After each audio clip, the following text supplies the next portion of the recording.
Hello, Normal American Show, Rob Noor, gathering drinks, leaving my home as we speak. I'm going to elect for a water and a Diet Pepsi, and I'm going to pass on the Capri Sun. Hank, I love you, buddy. Hey, you be good. Listen to Mom, okay? Mom's coming downstairs, okay? I love you, bud. You're the best. Well, you're downstairs already. I love you. You be good for Mom. Okay. Give me a second. The reason you're like, well, why didn't you live stream until you're ready? Because I didn't want to leave the house until I made sure that it was working. So, of course, I thought I was ready to sneak out, but then I forgot I needed drinks for the road. And my man caught me. So, Normal American Show, Rob Noor. If you missed this show yesterday, I'll happily tell you today what's up. This will be one of the all-time worst streams that I or everyone else that's ever streamed has done. And for that, I apologize. I am driving to a friend's place to get ready for a Republican event tomorrow. And so I decided that I would try to do a little mobile stream here. Let me fix this. Because I'm trying to stream every day for consistency's sake, so maybe it'd be better to not stream than to stream a crappy show. But I have an ulterior motive as well. Yeah, don't worry about that, wife. Apparently it's having trouble streaming the Rumble. That's absolutely fine. My ulterior motive is it helps me stay awake and pay attention to be able to stream. Especially this tomorrow night stream that's probably going to start at like midnight because I'll be driving 3 hours home from like midnight till 3 a.m. So, now hopefully, in fact, all right, I can see a potential problem already. We're going to fix all this. We're going to work on it before we leave here. I think that should be good. Let me know if you could hear me, let me know if that air conditioning sound from the car is too bothersome. Is it picking up on the mic too much? I assure you, this is shit. I assure you it'll get a little better than this, though not much. All right. We have a whole setup. Okay, you don't hear it. Good. All right. How are we going to do this? Oh, wow. What a cool thing I got here. All right. Yeah, bam. Oh, this is a hot setup. Nice. My father-in-law is he's always after the vaunted hot setup, which is his term for anything that he works on that ends up working out. Oh, how's that gonna work? Maybe. Okay. We got the old hot setup here. Getting her working. Okay. Oh, no, that's so good. Yeah, okay.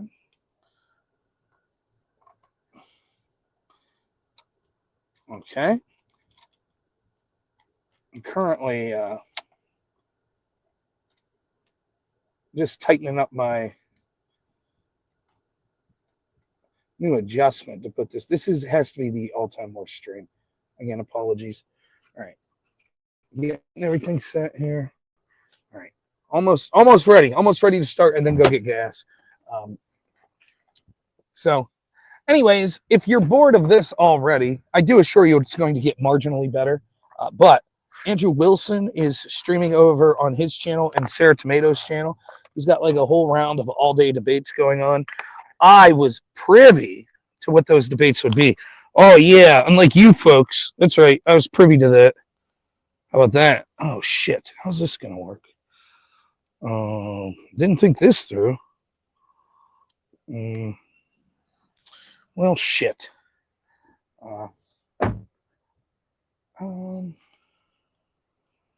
Well, anyways, let's hope my phone doesn't run out of juice anytime soon.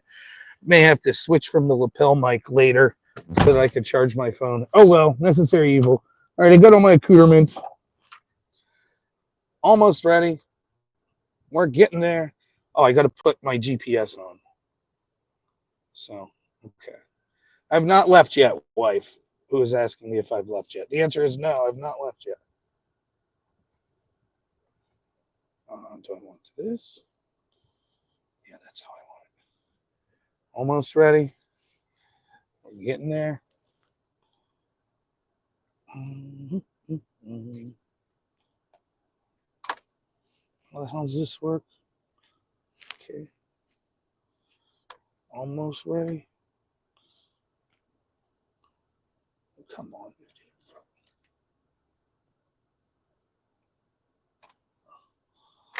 I'm fighting with my new hot setup here.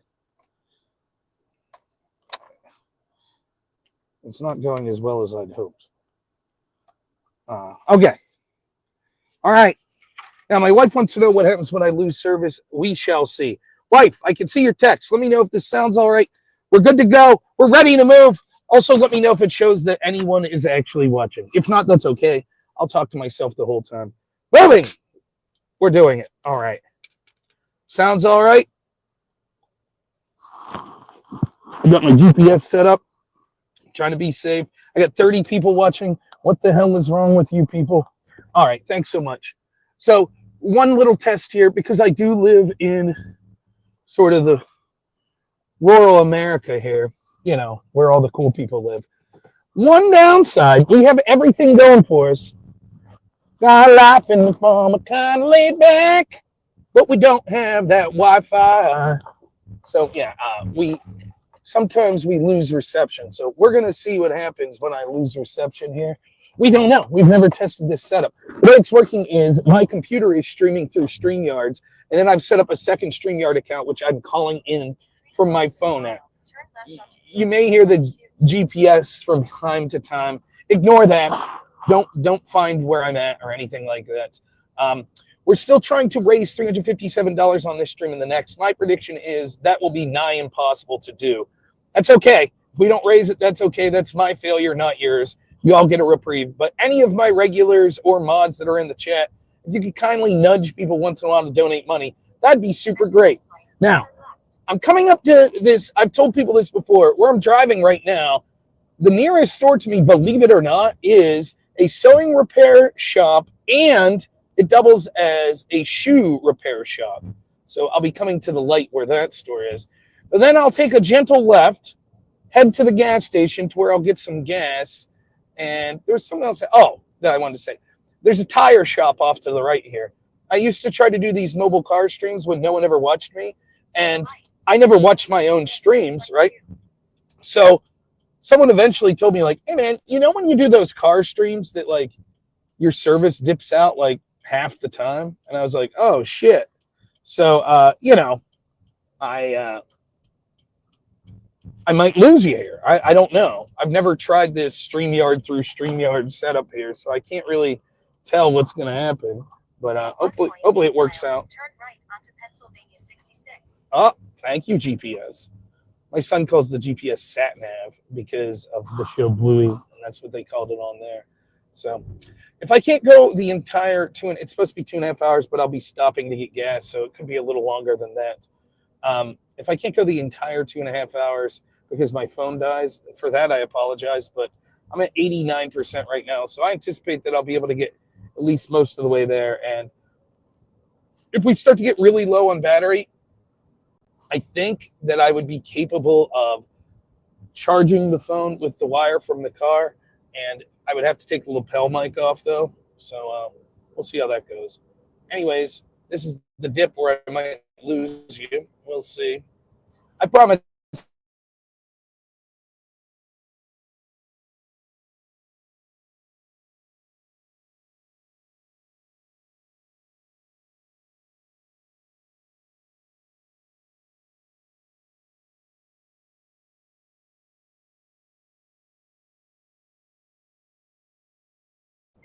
Williamsport is home of the Little League World.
Oh, boy. All right. Well, this might suck because I'm sorry for that. So I lost you in the dip. I thought the way I had this set up, it would be better because if my reception goes out, that it wouldn't end the stream, which is true. It's not going to end the stream.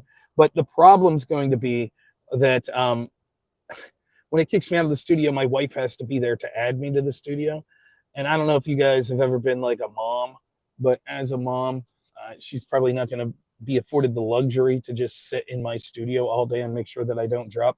But hopefully I'm good for the majority of the time. If I remember the last time I tried to do a stream like this, I was pretty good until I got probably a half hour from Williamsport. So it's slightly overcast today, which sometimes has some sort of effect on that, but we'll try our best. Next time, because you people are so generous, I'll try to get like some mobile Wi-Fi link or some shit. And that'll end that sort of problem. Also, my wife did tell me, Amagad, thank you so much, man, for already donating 357. We've met our goal already. So I'm supposed to go.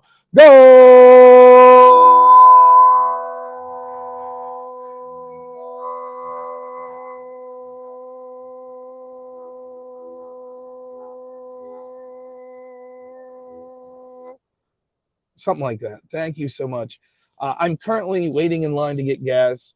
Being a nice summer day here in Western Pennsylvania, we have a lot of people that are filling up gas.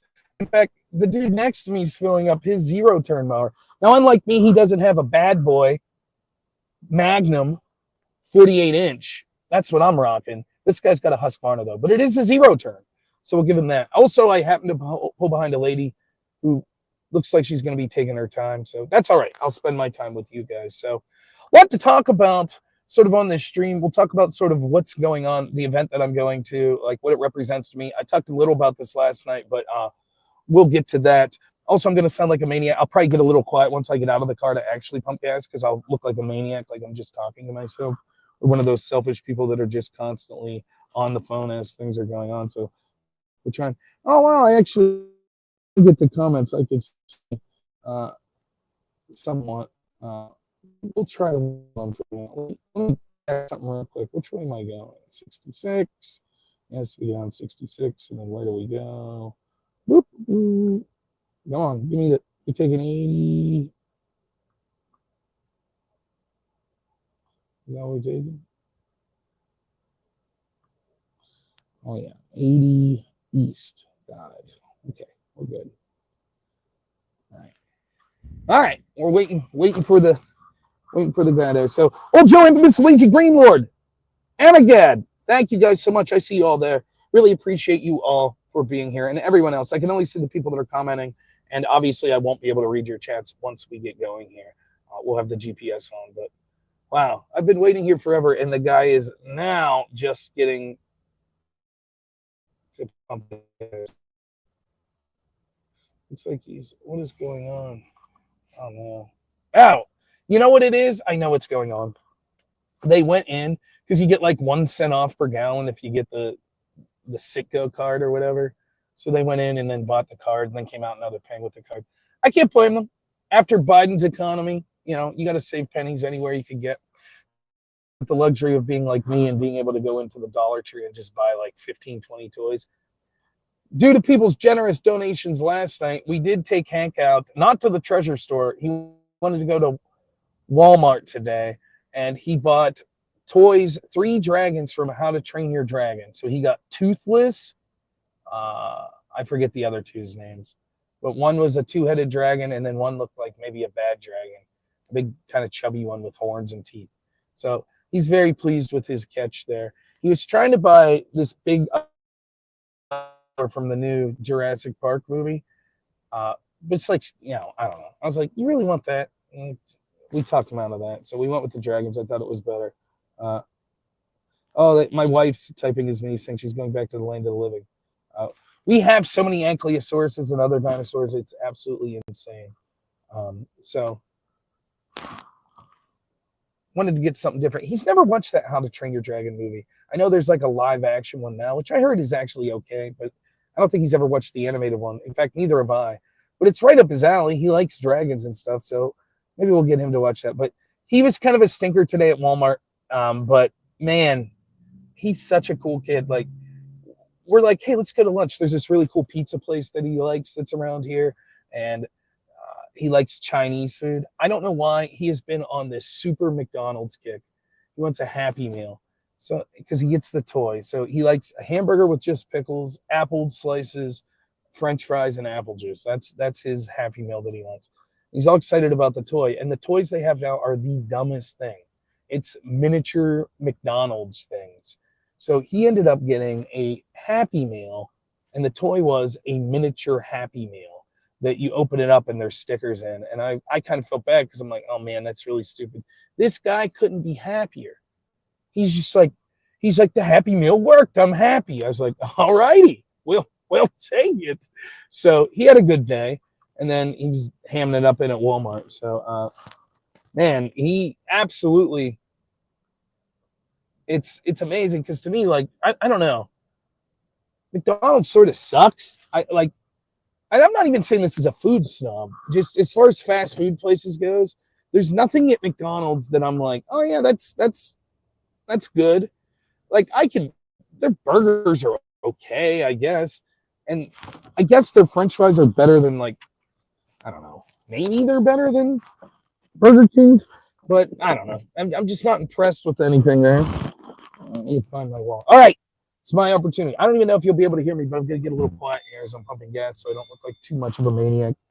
But now these Bluetooth heads, their lapel mics are supposed to work quite a distance away, so hopefully this works out. So, what's up, Are We Not Men? I see you there.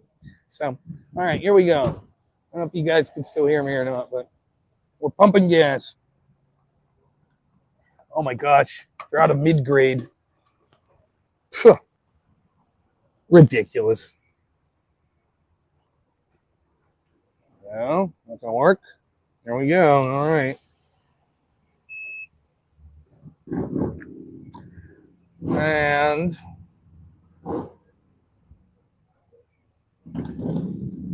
hi, Mr. Motorcycle.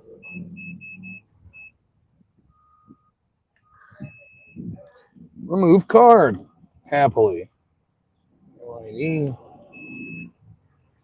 Oh. All right. I hope you guys can hear this. Just the sounds of a nice gas station here. I don't want a receipt. Thank you.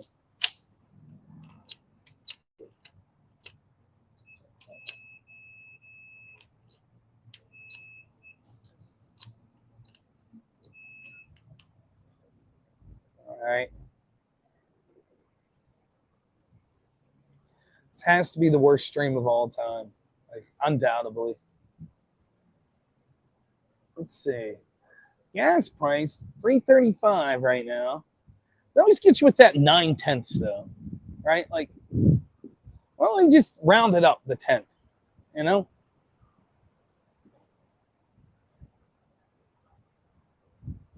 Or why not do 1/10 instead of 9/10? Because they want to make it seem like it's 1 cent cheaper than it actually is.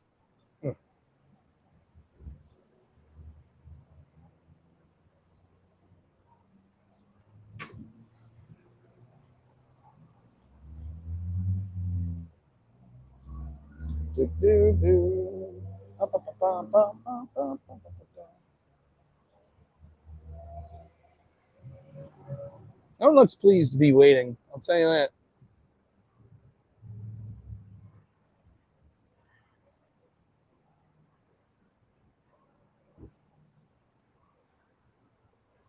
Also, I have a story about pumping gas. I don't know if you guys could hear me, so I'll wait until I'm in. It's a true story, though.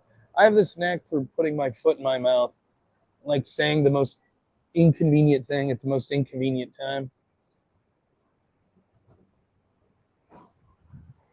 So when I get back into the car, I'll tell you the story about pumping gas.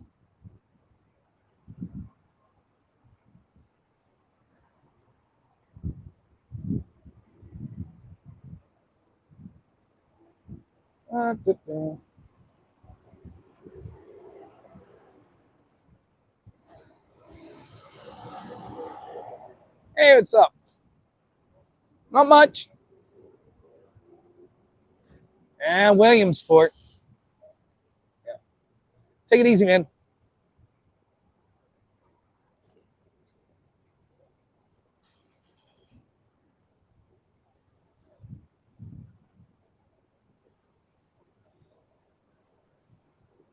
How's it going? Enjoying the day? Oh, yeah. It's beautiful out. Have a good one.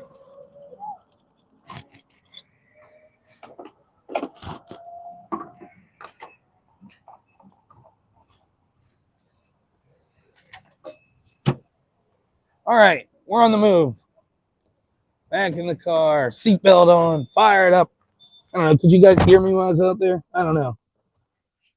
I ran into two people I know. And then the third person I don't know, but she was quite friendly. She's got a camp shirt on. I have a camp shirt on. Nice. All right. We're on the move. Okay. So I don't know if you can hear me, but I have a story about pumping gas before we get into like serious political stuff. I don't know how serious it'll be. Like I said, I'm not reading the chat or anything like that. So I'm just going to sort of stream of consciousness here. So I swear to God, every time I come to this gas station, there's a guy using the tire pump to pump up a side-by-side. Like everybody has a side-by-side. I feel like I'm missing out. I'm not keeping up with the Joneses. I need to get a side-by-side. My coworker, who I'm been good friends with my whole life, my former coworker, he had a side-by-side. He had it for like a week and a half, and his friend got in it and cracked his head, and then a week later another person did. So maybe I shouldn't get a side-by-side. Anyways, here's my honest to goodness pumping gas story. I'm with my wife, who I don't even think we were married at the time, and I run into this dude who I went to high school with, who I was like an acquaintance with. I wasn't good friends or anything. Now this dude had dated my wife, then girlfriend's former friend or roommate or something. Not former, I guess they're still friends, but they kind of, separated after high school or whatever. And this dude dated her friend. And they had this sort of awkward breakup. So when they were dating, we hung out a couple times, but then there was this awkward breakup. I don't really care. It means nothing to me. So then you run in, it's this dude that's an acquaintance that I basically, didn't know what to say. And I'm like, hey, what's up, man? And he's like, hey. And it was like awkward silence. So then I'm a weird person and I find awkward silence to be weird. So I'm like, I'll just interject with some random banter. So I come up with, I'm like, I hate when you're at these pumps and it's like they take forever. Why are they so damn slow? Like, I swear that they're doing this intentionally. They just fuck it up. Like, and he's like, uh-huh. And I was like, it's like they must have the dumbest damn people in the world that are like working on these things. I don't know what the hell they're doing. And so then I finish pumping. I get in the car. My wife's just staring at me. And she's like, what are you doing? And I was like, I don't know. I was just talking to that dude there. And she's like, do you know what his job is? And I was like, no. And she's like, yeah, he's like weights and measure guy that like goes around all the gas stations and checks their pumps. She's like, he thinks you're fucking with him because you're like, you literally picked the one thing in the world to complain about that's his job. And I was like, oh. So I don't think I ever ran into that guy. If I ever ran into him, I'd be like, remember that time like 14 years ago that I like saw you at a gas station and I was bitching about how slow the pumps were? I did not know your job was like adjusting like the weights and measurement and shit like that with the pumps. So it was not an intentional slight. And I've sort of felt bad about that for 14 years. So if I ever run into you, Sean, or if you're a fan of the show and I just don't know, I love you, man. I never had a problem with you. I wasn't fucking with you because you broke up with my wife's friend. I assure you. So anyways, there's my pumping gas story. So if I happen to lose service, I promise that I'll get back on as soon as possible. Hopefully, though, it's not a big issue. I guess we'll just see. If I do lose service and I can't stream, apologies, but I am giving it the old college try, and we're going to do the best we can. So I'll be on the interstate for a while, so hopefully I don't lose reception on the interstate. Last thing I'll say about it is, if I am losing service here and it screws up today and tomorrow's stream, I will make up for it next week doing streams during the day and making sure that I'm averaging at least a stream a day. And I will buy Starlink or some shit, a mobile hotspot, to ensure that this doesn't happen the next time that I'm driving. Other than that, away we go. So I saw some commentary on the video that Black Elk put up about me with the lawyer, Mr. Ubercross. Big Mr. Ubercross fan. I don't know if he'll be watching any part of this stream today, but really cool dude. And he's trying to talk me off a ledge with the Trump Epstein stuff. Now, to be fair, he brought up some good points that I hadn't thought of about like the disbanding of USAID, which may suggest that Trump's team will root out corruption in certain aspects more than I'm sort of hyperbolically saying. And that's entirely true. It could happen. My problem is that I think that this corruption runs so deep that it's going to be connected to multiple people that are donors, that are in the CIA, etc. And so the Epstein represents sort of the canary in the coal mine, where it's like, if there are powerful figures that are exerting pressure on Trump or the Trump administration to say not to release that stuff, or if Trump just doesn't have the will to do it, if he just doesn't think it's important, then I have very little confidence that other issues I think are important that Trump's team will ever go about releasing them. In addition to that, I think on its face, the Epstein story is disgusting enough, if it's true as it seems to be, that he has connections of West, be it CIA, be it Mossad. Some people say, Rob's insane conspiracy theory. Like, I guess it is a theory that involves people conspiring, but this isn't some insane shit. Epstein himself said he worked for the CIA. Epstein himself was the money man for the CIA's point person on Iran-Contra. The agent that investigated Epstein back in 2008, 2009 said that he was told that Epstein was working with the CIA. So this isn't like he used to be neighbors with some dude that used to work at the CIA. That's not what's happening. And I think that we deserve to know, if our intelligence agencies were working with this guy, that they knew he was engaged in these most heinous actions. Now, again, I understand the resistance from people who might be on flight logs, who may have been at his house. Not all of them, no doubt, engaged in the most disgusting criminal activity that we're talking about here. But it's still going to look bad on them for the rest of their life, because even me, knowing that not all of them did that, you're still going to raise an eyebrow to anyone that was there, I guess. And certainly there are going to be people less charitable than me. So I understand if you're a random businessman or random congressperson that's like, yeah, okay, man, I flew on this rich guy's plane once and went to his house and we had like a big champagne party and then I went home, how that's going to look bad for you.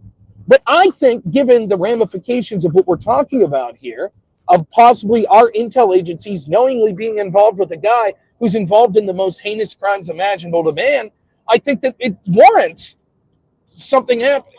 And I think that you're starting to see that from polling numbers. Now, again, you trust these polling numbers only as far as you could throw them, but I'm not talking about random CNN polls or groups that have been so wrong over and over again. I'm talking about Rasmussen. Rasmussen, one of the most accurate pollsters going into the 2024 election. If anything, it's always been more sympathetic to Trump than sort of other pollsters, and they have Trump cratering. In the past month, he's gone down like 10 points. Republicans went from plus 10 on a generic congressional ballot to -2. And I think that the reason is many people in Trump's base are starting to think that he's not going to come through with the promises that he said would be his top priorities. Mass deportations, draining the swamp, stopping foreign wars. What they see, for better or worse, is, and I understand that there are a lot of people in my audience that disagree with me, but what they see is he's bombing Iran. He's sending weapons to Ukraine. That doesn't sound like ending foreign wars. And you could go, but it is his attempt to end wars. Whatever. You can say what you want, but the people aren't saying it that way. By the way, neither am I. They see no fiscal responsibility, blowing out the budget again. They see him at least paying lip service to not deporting all illegals. And so what's it look like? Lindsey Graham's getting exactly what he wants, but the people like me that despise people like Lindsey Graham, we're getting very little. I understand the counter-argument. It's early in Trump's administration. The insane counter-argument that you hear all the time, it's all 4D chess. I don't believe that for a second. But, excuse me, I took a little drink there. I understand people's frustrations. Now there's a story out today, and I hope this is true, that Dan Bongino sort of stormed out and took a leave of absence here temporarily. I don't know if just for the day or the rest of the week or what, because he's fighting with Pam Bondi over the Epstein release. Now, to be honest, this sounds believable to me, because I'm not even saying it sounds believable because, well, Dan Bongino is like the most upstanding dude in the world, and I implicitly trust him no matter what. Now, I'm not saying that. I'm saying that Dan Bongino is probably a guy that doesn't need the money. But one thing that he has is a reputation for being like this person that's called out sort of, as a former Secret Service member. He made his bones sort of discussing the corruption at these agencies. And so for him now, it's got to look terrible. I mean, I think it looks terrible for Dan Bongino. A dude, I've said it all week. This dude owes us an explanation. He went in his Rumble show on a nightly basis and told us things like they're intentionally covering up the Epstein files. Now he's there and he can't say anything about it. They're covering it up. So even if it's not like, I'm not saying Dan Bongino's a super righteous dude. He may be. I don't know. Right? But I am saying that I would understand how he's pissed off, if nothing else, for his reputation taking a hit, which it has. And so, I mean, what a shit show. If that's what ends up happening, if there starts to be infighting with, like, even if it's just Bongino who's fighting with Bondi or Kash Patel or whatever, what a shit show. Not only is this story not going anywhere, but if someone like Bongino ends up leaving the administration and it ends up being over differences over the Epstein files, you think for a second this story's going to go away? I don't care how many times Trump flippantly says, oh, that Epstein thing, it's a long time ago. Who gives a shit? And again, I know we're rehashing points, but it was just on my mind because I saw this Bongino story earlier today. While we're talking about it, it is worth mentioning that I think that there are so many dog shit sort of conservative influencers out there that are just like Trump good no matter what, that their takes on this have been absolutely wretched.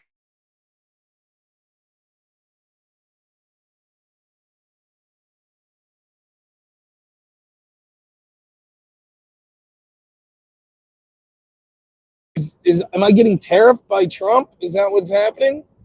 What the? Of all the times. So it says, I can barely read it, but it just blacked out my whole phone and said that there's a 911 outage in Pennsylvania. I don't know if you guys could.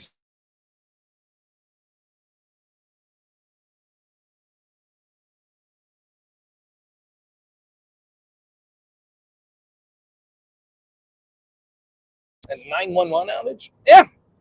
Look at that. You never know what you're getting on the Normal America stream. Also, have you ever seen I think it's the second Final Destination movie where they have the premonition about, an accident that ends up taking all these people out? The accident, I think it's in the second one, is a log truck. Yeah, I'm currently behind a log truck, so that's beautiful, going down the interstate. But oh well, we're moving at a nice pace here. So hopefully you guys can still hear me. Okay, my wife says you can still hear. It's weird. It blacked up my whole phone. But all right, we're gonna keep moving on then. So, by the way, isn't my wife great? So yeah, I'll finish on this and then I'll talk about my great wife for a minute. So, I just think that it separates the wheat from the chaff. You can see the people that are at least willing to give their honest opinions. I don't think that there's an immoral person if you're just like, look, I don't think it's that big of a deal. Like our friend, Mr. Ubercross, he's not looking at it like it's a big deal like I am. That's perfectly reasonable. But the people that said it was a big deal and that are now like, well, Trump said it's time to move on, so it's time to move on. Nothing to see here. I mean, they're sycophants. It's not worth listening to them. My wife, what a fantastic wife. I'm not just saying that to suck up because I know she's listening right now, but she don't want anything to do with this channel. Why would she? My wife, has her own political opinions and stuff. She largely agrees with me, but she don't really want to be on camera or mess with any of this stuff or any of that. And so I can't thank her enough for everything she does behind the scenes, though, for me, including spending so much time raising my son that allows me to have the time to be able to do this stuff, including this little trip that we're taking here today. Okay, big man, passing on the right. I'm trying. There's a guy right in front of me, big man. Where are you going? I'm not going slow of my own volition. It's the man in front of me. Oh, he's going to wedge in. Here we go. No one respects the cushion. You're supposed to leave a cushion when you're driving on the interstate. You didn't make it, did you? See you later, pal. Now he's good. He's lost his spot behind me, too. Good for him. The old big man syndrome. I'll never have. Most of the time on the interstate, you can kind of see that there's a row of cars. Everybody's leaving like 3-4 car lengths in between them. But there's always some a-hole that's like, no, I'm going to squeeze in between those two cars to cut off a half a second on my trip here. Jeez. Right. Anyways, what was I talking about? Oh, yeah, my wonderful wife. Who, by the way, would say that I'm a shitty driver and I'm a slow driver. If anything, I am too careful. But I'm going a breezy 72 mile an hour in the passing lane, and there is a guy like 3 car lengths ahead of me going the same speed. As soon as I pass the log truck and this other semi, I'm getting over. Anyways, back to my wife. She's fantastic. I can't thank her enough for, hanging out with the Hankster today so that I could go on this trip. And in addition to that, helping out with the channel today, making sure that everything's set up and rolling pretty smoothly. So thank you to her. Also, thank you to everyone that's tuning into this weird stream. Don't forget to donate money. I know our boy Amagad actually already had us meet our dono goal today, but that's all right. Tomorrow's show might suck even worse, and we might get 0 donos. So if we just get the entire, whatever, $714 tonight, then we'll be golden. We'll be good to go. So what was I going to talk about next? Oh, yeah. So I was reading, we covered this last night, but this marijuana farm that was raided by ICE, right? You know, it's funny to watch Gavin Newsom and then come out and be like, this was despicable. There were children there. Yeah, they were children being forced to work underage. That's despicable. It's despicable that ICE came in there and scared these children. It's like, dude, it's your state. There's child trafficking going on. So now we get to see, we've seen such a greatest hits of these Democrats, right? We've seen Democrats defend Antifa. We've seen Democrats defend abuses in foreign countries because, America bad or whatever. Can't have the All-Star game because of voting in, Georgia. But oh boy, we could go to other countries where, there are far more restrictive voting laws. Now we get to see Democrats defend underage child labor. Yay! Won't you think of the poor marijuana consumer? If we had to pay Americans livable wages to work on marijuana farms, oh my goodness, think of the price of your marijuana. Now, what we need's small fingers picking the marijuana buds, right? Like, 12-year-olds or some shit, right, Gavin Newsom? Think of the poor marijuana consumer before you condemn forcing children into labor, illegal children. Your stoner friend, our friend Tiger Girl 420 from last night, she's going to be hit the hardest, man.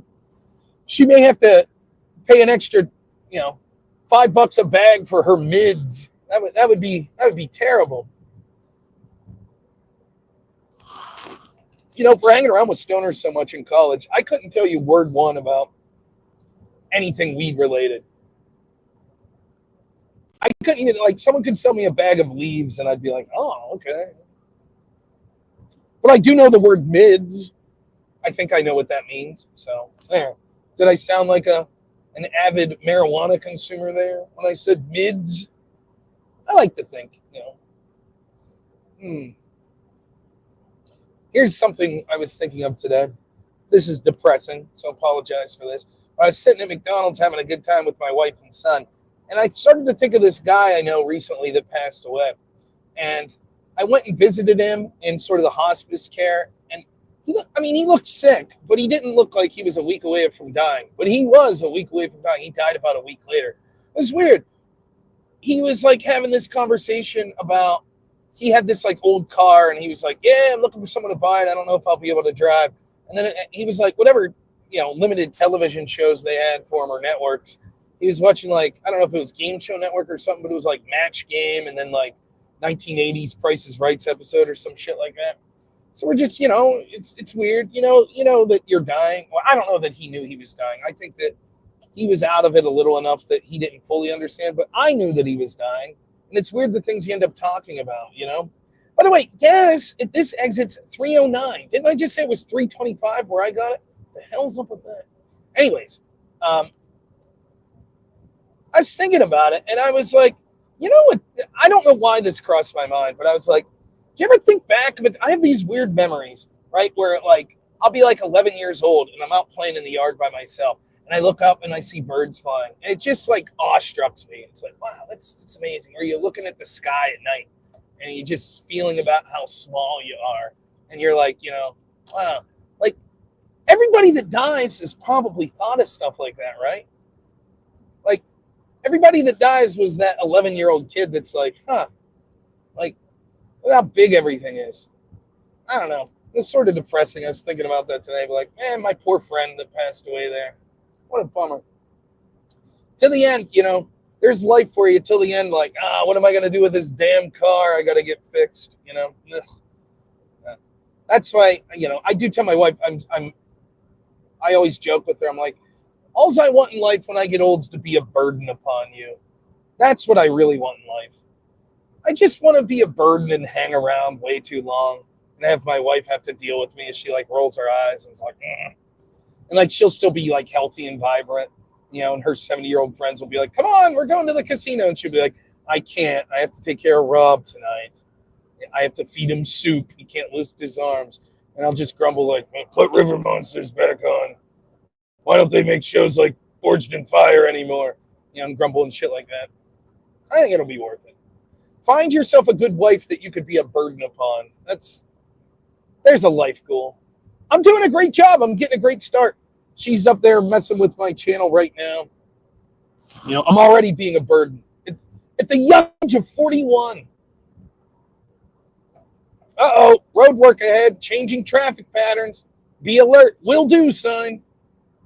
I don't even know if I'm still streaming. I can't see the phone. So we're going to operate under the assumption that I'm still going and that everyone's sending tons of money and having a blast. And they're not like, what a stupid stream. Why the hell did this guy even bother to stream today? So I talked about this a little yesterday. Again, operating under the assumption that anyone can hear me. What do I hope to achieve from this event? Hell, let's wind back the clock since I have 2 hours with you. What was the purpose of me streaming in the first place? So I guess it started when I did debate in college. I probably became like a conspiracy theorist my second year of college. So 9/11 had occurred while I was a senior in high school, and I very much was like not thinking of anything political ever. My senior year in high school, I was like, who are we going to convince to buy us booze this weekend, and where are we going to drink? That was about the extent of what my thought process was.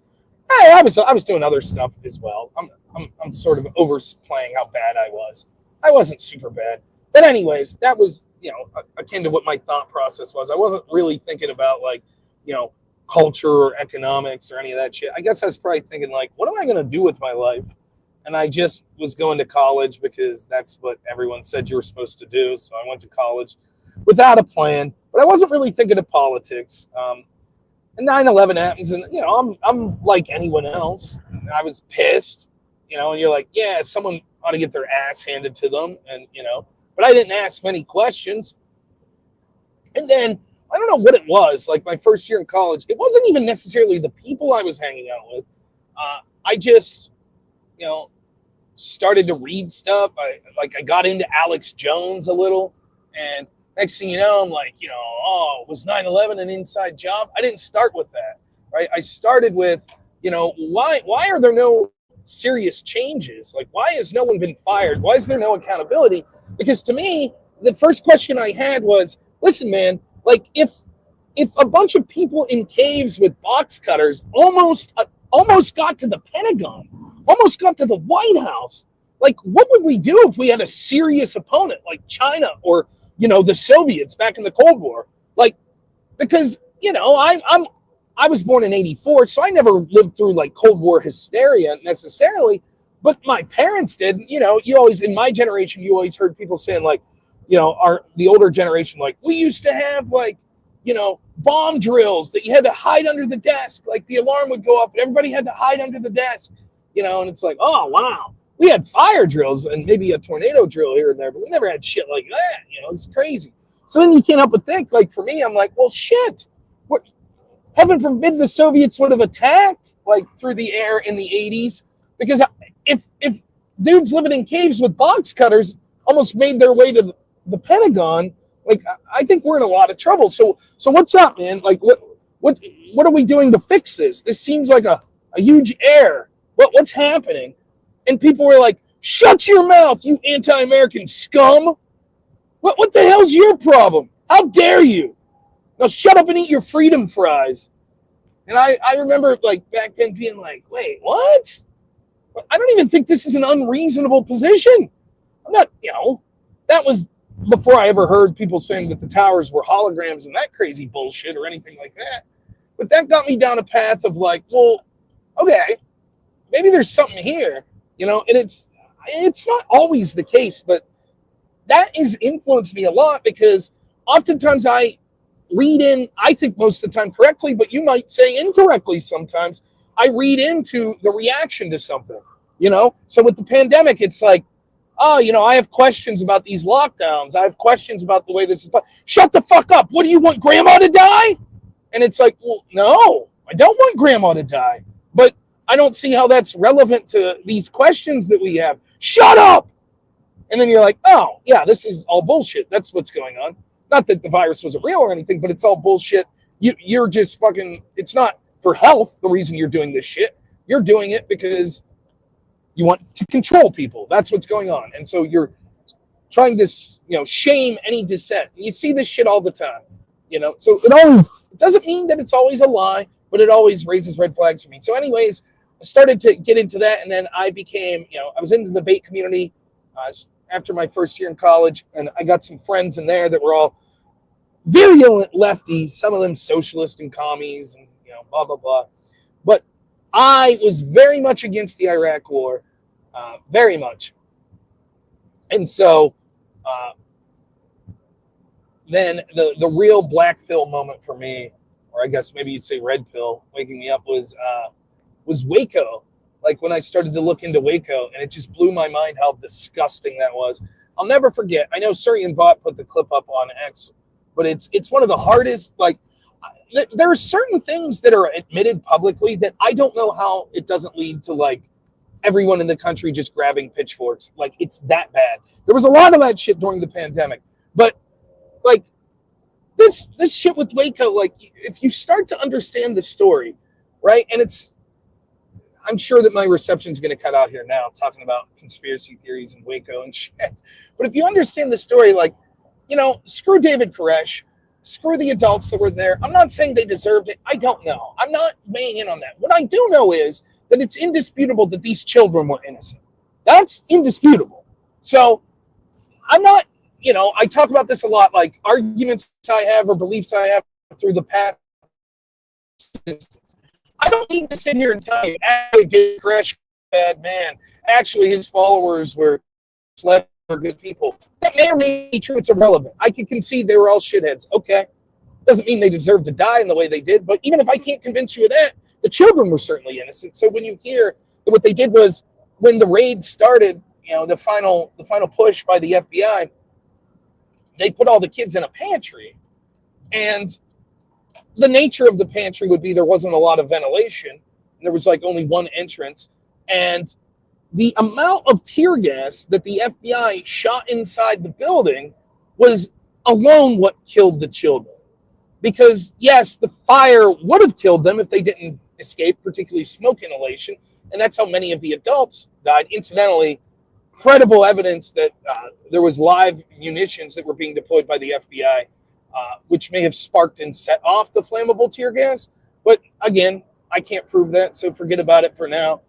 But it was the tear gas itself that killed the children.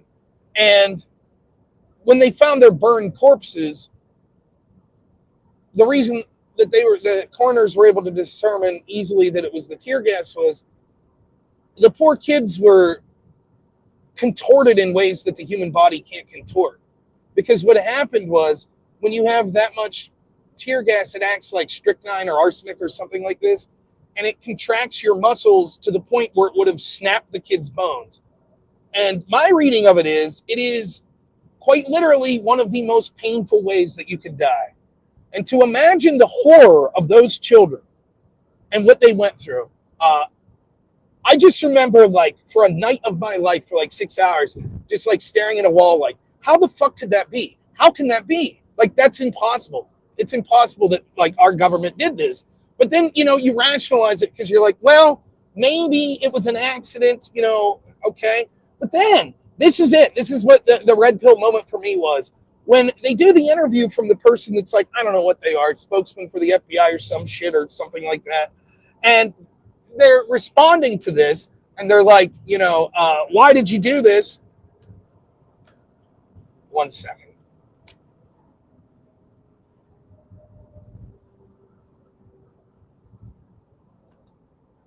All right, there we go. And they're basically like, well, we thought if the children were in pain, that the parents would have let the children leave. Now, think about that statement for a minute. First off, the least offensive part of that statement is the implication that basically our government's telling us David Koresh is in this like apocalyptic cult. And yet, you're like, well, we assume that he'll do the right thing and leave the children leave. But isn't the whole argument for the raid and everything that he's an irrational religious zealot who like basically is trying to make this prophecy inevitable that he's going to be killed by the government? So why would he release the kids? And then the other thing, like, so you intentionally harmed children? That's your argument. Oh, we're bad. We thought if we put these children in excruciating pain, that their families would leave them escape. But it turns out they didn't, so we tortured them to death. I don't understand how everyone in this country wasn't like, wait, what? You want to talk about like the Soviets? You want to talk about Mao's China? You want to talk about like the Third Reich? Like, I'm not saying the scale's the same, but holy shit. And it's just like, ho-hum, another day at the office. Anyways, let's increase the ATF and the FBI's budget. That was it for me, man. That's when I was like, what the fuck is going on with this government? And that's when I started to become very skeptical. Now, I'm less of a crazed man conspiracy theorist than I was circa 2004. But, that's where I began. And then I became a Ron Paul dude, where I was like libertarian adjacent. Sort of Ron Paul was my man. And talked a lot of politics and shit in debate. I was one of the only right-wingers. But I was like, I'm funny and I'm affable and I have a unique way of separating politics, maybe in a way that you all would think would bad, but of separating politics from personal life. So I could think you have a dog shit political beliefs, but still, be friends with you, hang out, not talk politics, etc. And the other thing was that on the big issue of the day that all these lefties believed, I actually agreed with them, which was I was against the Iraq war. And that was the big thing, before Obama was elected. Bush lied. People died. Dick Cheney's a war criminal.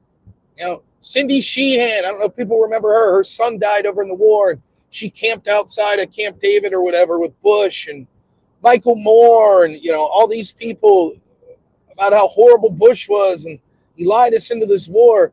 And, I was going to protest and shit with my left-wing friends. It was like, yeah, fuck Bush.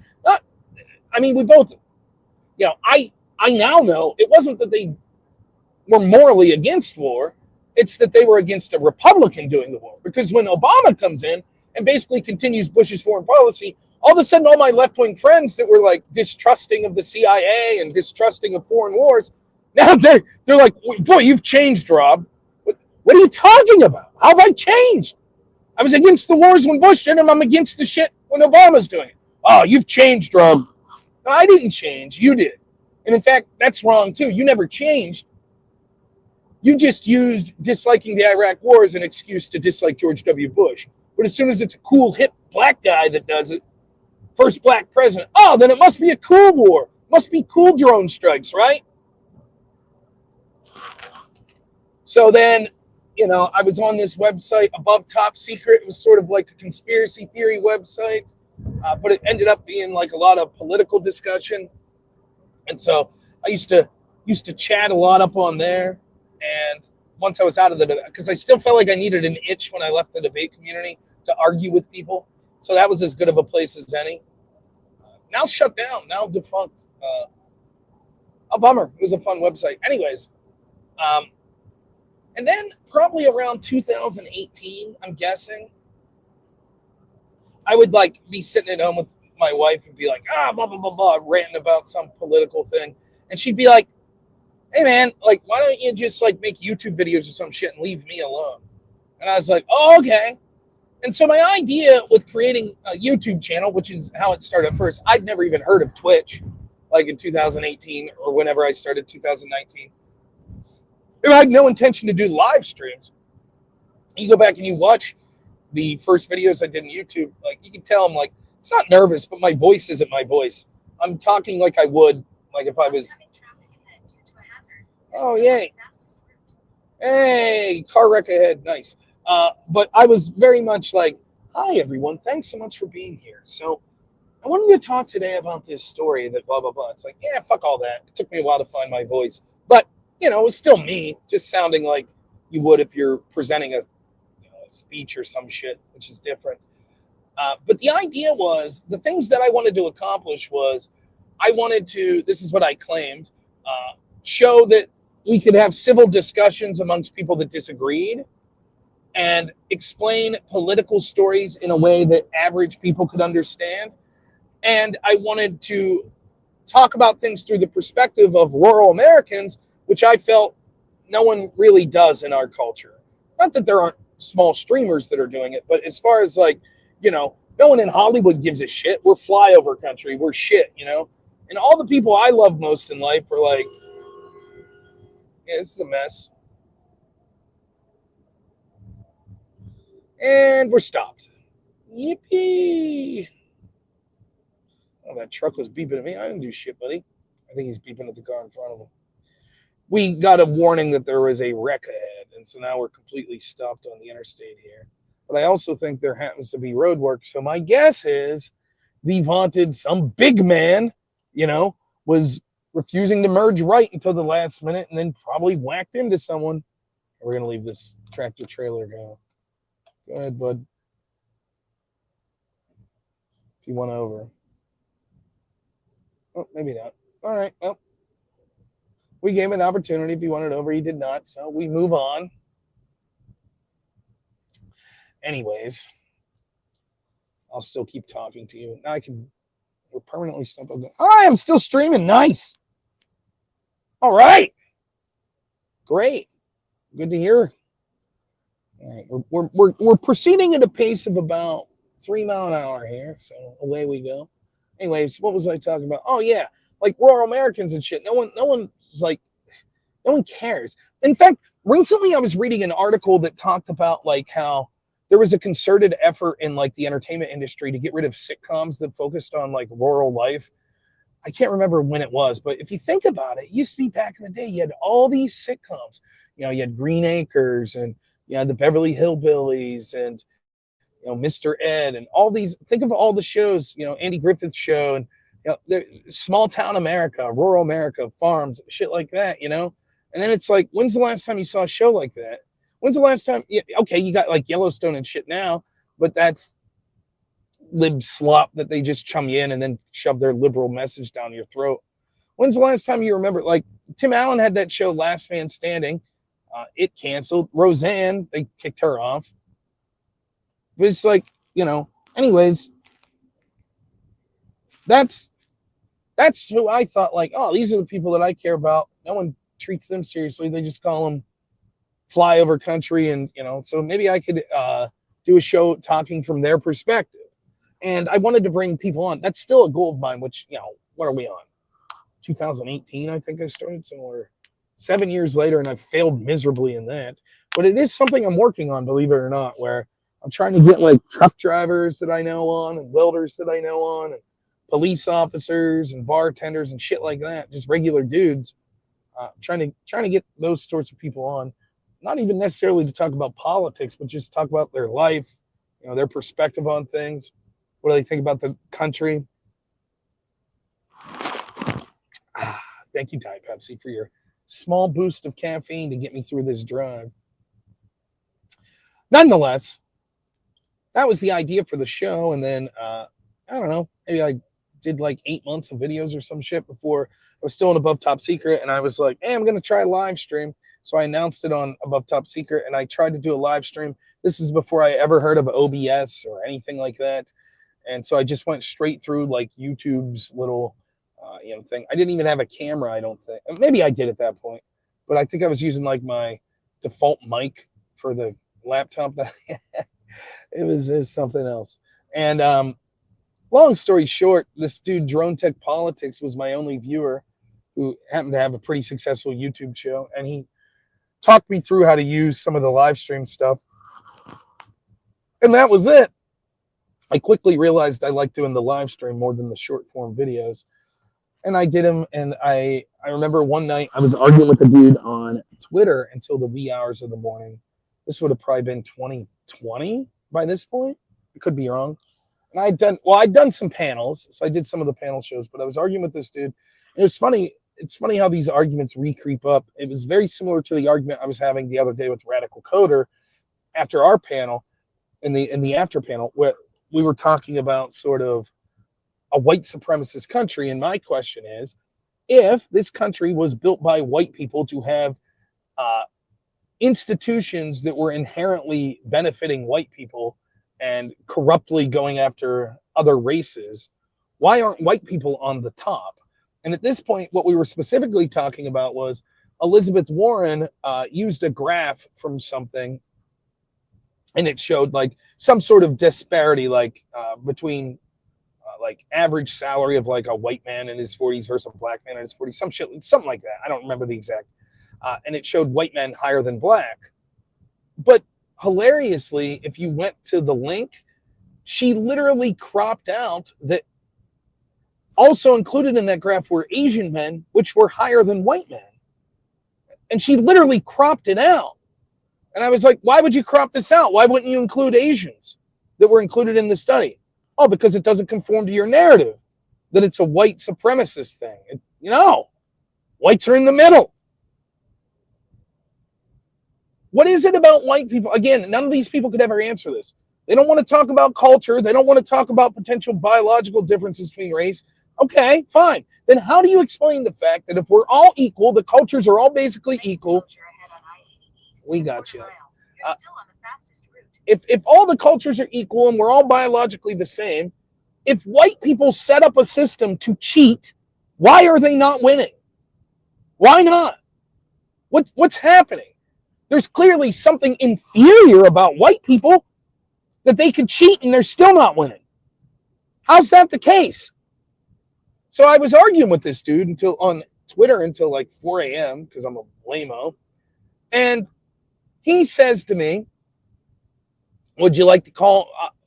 I mentioned him. I said, you want to call in my show? I have a show. You call and talk. So he calls in, and I smack him around in this debate. And he says, well, there's this left-wing guy that I would love for you to call in a debate, and he would crush you, and blah, blah, blah, blah, blah. And he sent me a link to the Discord, and it was Destiny. That's who it was. So like 2 days later, I called in and was debating Destiny on the Black Lives Matter stuff. And that's the debate where he said voting's the other side of the coin to violence, et cetera, et cetera. And he didn't do so hot, in my opinion. And then after that, I started to pick up a little steam because I think people were like, oh, shit, this guy can debate, which I can. It's like the one thing in life I'm good at, that and randomly bullshitting for hours while I'm driving down the road, I guess. So I don't know that I'm doing this well. There's a lot of words coming out, but I don't know that they're entertaining. By the way, I'm on the move a little now. We're going about 20 miles an hour. We're being safe. Safety's paramount here. But, yeah, it does look like there's I hope it's not serious. I can't see it yet, but appears to be a wreck about half a mile ahead from what I'm seeing on the signs and the flares here. Looks like someone probably wrecked in a work zone. Fun. So let's hope my phone doesn't die here.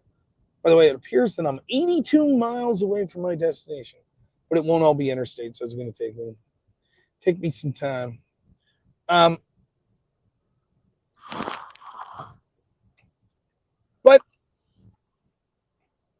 Yeah. So, oh, and send in money and all that good stuff if you're still listening. Yay! To the world's shittiest stream. So how does that get me to today? Why am I going out to this Republican event? Well, part of what happened, go ahead, you can get over, man. Part of what happened was, as I'm doing the live streams and shit like that, I had a lot of people telling me in my real life, like, why don't you do something about it? What are you going to do about it? What are you going to do? And even people, even though I didn't have many people, maybe 3 or 4 people at a time watching my live streams, you know, people would say, what do we do? And so then I was like, well, I'll run for Congress. So I started going to like the local Republican events, even before I had a YouTube stream, actually. I was going to local Republican stuff. And I had made it known that I intended to run for Congress at some point. And people were like, why don't you run for a state or local office? And I was like, because I don't know enough about that. But I do know about federal government more. And I see the problems I see there that need fixed. So that's what I would run for. I'm not running just to run. I'm running because I think the people that we have there are doing a shit job. So basically, you know, everyone's just like, oh, yeah, okay, whatever, dude. And I announced at one point for my local politician, Glenn Thompson, who has, you know, been on my show 4 or 5 times. He's a decent dude. You know, I don't agree with everything he says politically, but he's an affable guy, and, you know, it's called into my show. I don't think I'm on bad terms. In fact, I'll probably see him tomorrow. I like told the local county Republicans that I was a member of, like, hey, like, I want to run for Glenn's seat at some point. How long does he intend to, you know, stay in office? Because at this point, he is the longest serving Republican in Pennsylvania in the House of Representatives. So I was like, you know, I'm not trying to step on anyone's toes, but eventually when he leaves, I'm going to run in that primary. And that pissed off my local Republicans. They're pissed. The mentality there is like, you have to wait your turn. You have to, you know, you have to do this, this, this, and this. You got to pay your dues. And by pay your dues, they don't mean like, you know, oh, you're out there working hard, you know, hitting the pavement, you know. They don't mean that. They mean, well, first you have to run for, you know, local county this, and you got to be a, you know, a chair, and you got to do this, you know, with the Republican Party. You know, I'm sorry, fuck all that. I'm not saying that there's not a place for that. There is. Like, these sort of ground games are important. Don't get me wrong. But I think that's a huge problem with politics that we have today, that it's this like insular thing, right? And I don't have the time of day for that. I'll be honest with you. I like going to these events. Like, you know, it's all right, but I'm me. I'm not them. I'll never be them. I'm always going to be me. I'm not going to be the fucking guy with the, you know, the $300 cigar with the, you know, the fucking mansion that's, you know, oh, you know, I got connections. That ain't me. I got connections. You know, my sister-in-law's fucking boyfriend's a plumber. There's a connection, you know. But I don't have the political connections. I got my man Carlos that I'm going to visit here today before we go to this event tomorrow together. That's it. So I don't mind. I'm not looking down on those people. I'm really not. I think that they're important. I think that you can come from all walks of life and be a great person. So I'm not shitting on it. It's just, that's not me. It's the same shit in the debate community. I remember one time, once I started to get good, I don't know if I've ever showed you pictures of like what I looked like back then, but I had fucking long hair down to my shoulders. I had a fucking Amish looking beard like down to my chest. And I was like, you know, I was a maniac. I looked like a fucking drunken maniac because I was. And it frustrated the shit out of these other teams. You know, you go in and you're debating like clean cut Liberty University and you're just crushing them. And then it's like, who the fuck is this guy? Where'd he come from? He's like, I just look like some lunatic. And it was like, there were other people that were lunatics, but they were like hippies. But then there was me. It was like, I was the opposite of a hippie. I'm like this right-wing dude. There's almost no one that's right-wing. I look like I just, you know, got back from a Slayer concert. And our rule was the first 2 days of the tournament are like the regular rounds. You had to sort of dress up. But then on day 3, if you qualified for day 3, the elimination rounds, you're allowed to wear what you want. So I'd always wear like my Slayer t-shirt, my Hatebreed t-shirt, you know, Metallica shit. Because I was proving a point. Like, yeah, fuck you guys. Some metalhead like me, some drunk, you know, I'm going to go home and get shit-faced all week and then travel and debate Harvard next week and beat their ass. Now, grant you, this was not at the highest level of debate. This was like at the novice and JV levels. But I was arrogant, and I was getting pretty good. And I advanced up the ranks pretty quickly. So I went from novice to JV and then JV to varsity in like 2 years. Now, though, I'm debating serious people that like they've been doing it for years. They've been doing it in private school and high school, and then now they're going to some prestigious university on a scholarship. And here's me at Clarion University looking like a fucking maniac, rolling in here. And I'm holding my own. I'm not great. I'm losing more rounds than I'm winning, but I'm okay, And I'll never forget. Well, the first thing that happened, it happened probably later. I became a little bit less of a maniac, but still somewhat of a maniac. And I remember my coach, it pissed me off to no end. And he was right. He's like, if you fucking trimmed your hair up and your beard and looked like a normal human being, you would win more rounds because you look like a fucking joke. And I was like, no, debate's all about the best argument. He's like, yeah, in theory, but that's not how it applies in practice. How you look and how you carry yourself matters. And if you look like an arrogant fucking drunken metalhead, you're going to lose rounds in front of a bunch of lefty judges. So I agreed that I would trim up and dress up. And he was like, just do it for like the next 2 tournaments and see what happens. And it worked. It really did, which still pisses me off to no end. But that's true. That ended up working. And then the other thing was, the moment that stuck with me more, though, was my coach he was a very good debater himself, and he went to some bigger universities, and he had a reputation around the country for being a very good debater and being a very good coach. And I think a lot of people respected him, like you would a college football coach that goes to a small program and has success. Like, it's one thing to be Nick Saban at Alabama, but it's another thing to be like some, dude that has a pedigree that goes to like, Eastern Michigan University, and all of a sudden you got them competing in like bowl games. Like, I think there's a lot of respect for that. And I think that my coach at Clarion University, there was a lot of people that had a ton of respect for him because they knew, man, you took this program that's basically nothing, like the cheapest state school in Pennsylvania, and now you guys are competitive nationally. We never won like no national tournament at the top level or anything, but I was a good debater, and I definitely deserve credit for how well I did, but our program would have been absolutely nothing if it wasn't for this coach. He was a truly an insane worker. I've never seen someone work so hard. That guy would spend like 30 hours straight, like researching just so you could win one fucking debate. Like, it was crazy guy. He really influenced me in a positive way. Like, great guy. Anyways, his coaches and his associates that he had worked with, they're at like some super big time schools with like big debate programs like Wake Forest, or, there were people that would be at like the military academy or Harvard. And these people knew our coach. And the one dude was the coach at Mary Washington University, which was basically my coach's coach and the guy he looked up to, like I looked up to my coach. And I'll never forget, he's a nice dude, but I'll never forget that he told me after this one tournament where I did much better than people expected that I would. He's talking to me in the hall, and he's like, man, if you make some changes, you could be one of us. And I remember thinking about that and was like, nah, I'm good, dog. I don't want to be one of you. I'm sorry. I'm not saying you're a bad person, but I'm still a fucking redneck. That's what I am. And I'll always be proud of that. I just don't give a shit. I don't want to be some fucking academic. I don't want to be some politician in the city. I don't. I want to live where I live. I want to have my redneck friends. I want to be fucking a yard that sometimes the grass gets a little too high and my kids' toys are in the yard and it's like, I kind of look like a dumbass. I should probably clean that shit up. That's what I want. I want to, spend a day with my wife and son going to McDonald's and watching how happy he is with a fucking Happy Meal. And then we go, swim in the river and shit like that. That's the stuff I like. Through this little wooded town up the way. It's really quaint town. It's cool as shit.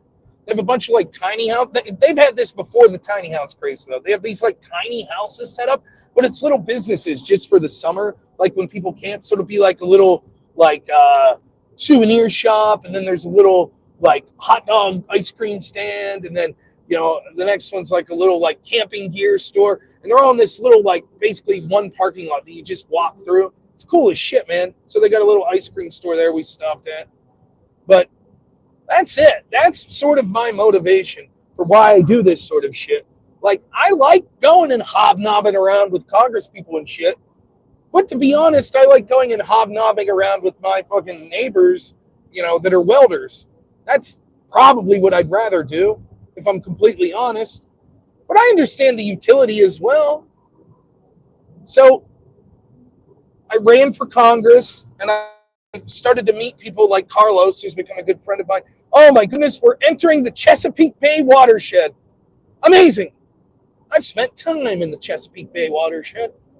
Nonetheless, where was I with this? Oh yeah, I meet Carlos. I ran for Congress, because apparently everyone was butthurt in my county because I suggested I would run for someday. You can't primary people. You got to know your station.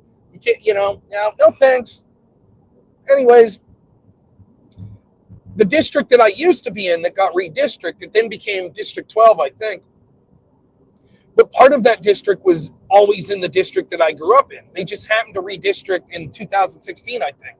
So I was considered a carpetbagger by a bunch of people because technically I was running for Congress in a district that I didn't live in anymore, even though I had never moved and lived in the same location my whole life. And I was in that district until they redrew the map 2 years prior. But nonetheless, that's where I was.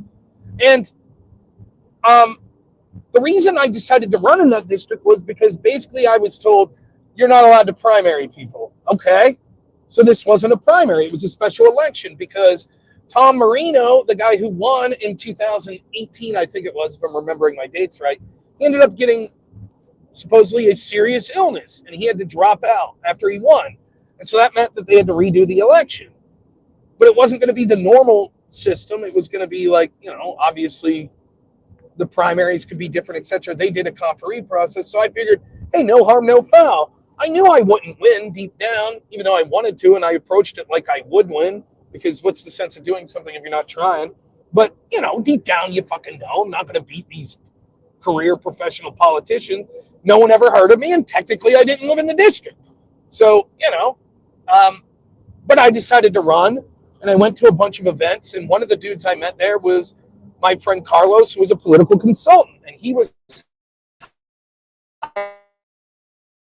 running. And so I go to all these events. I later found out that it was a total sham, that I was intentionally not being invited to the majority of the events, that basically each county had picked their own conferees, and the whole system was basically everybody knew who they were voting for from the get-go. There were 24 of us, I think, that ran. So I get to the convention, and they basically have 212 conferees or something like that get to vote. Okay. It's sort of a weird system. I can go into details more about it at some other point, but I was shocked that I was in the top 10. And that was the ultimate goal that I set for myself, that if I make it to the top 10 people got to speak at the convention. You got to give like 5 minutes speaking time.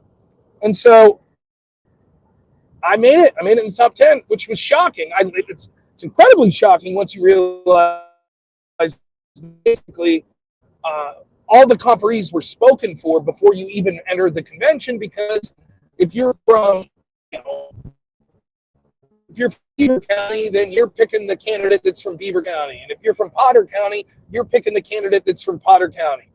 And seeing as how Clarion County wasn't an option, which is where I was from, well, there you go.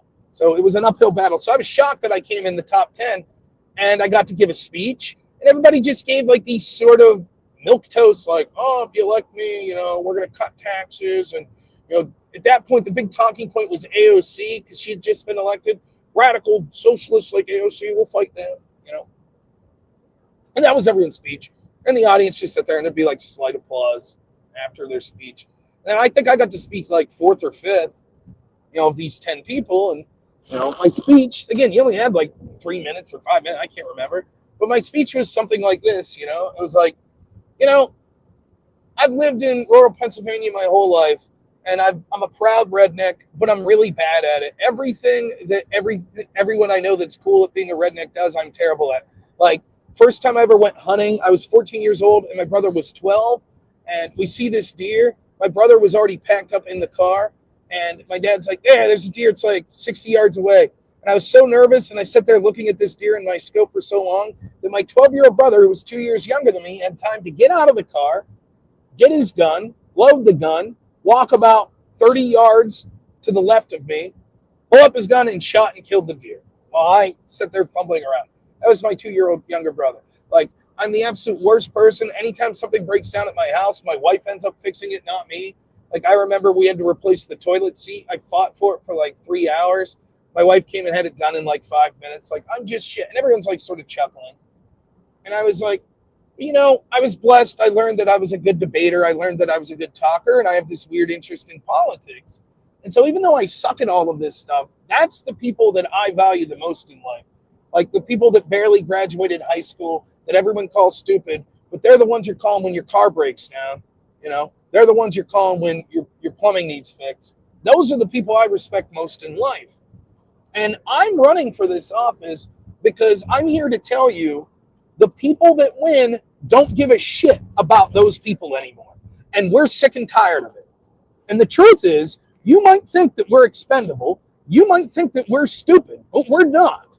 And there will be people like me that are going to start gradually coming for your jobs that actually are quite talented in the things that you think you're talented at, like public speaking, like connecting with people. And the difference is we actually care for these constituents.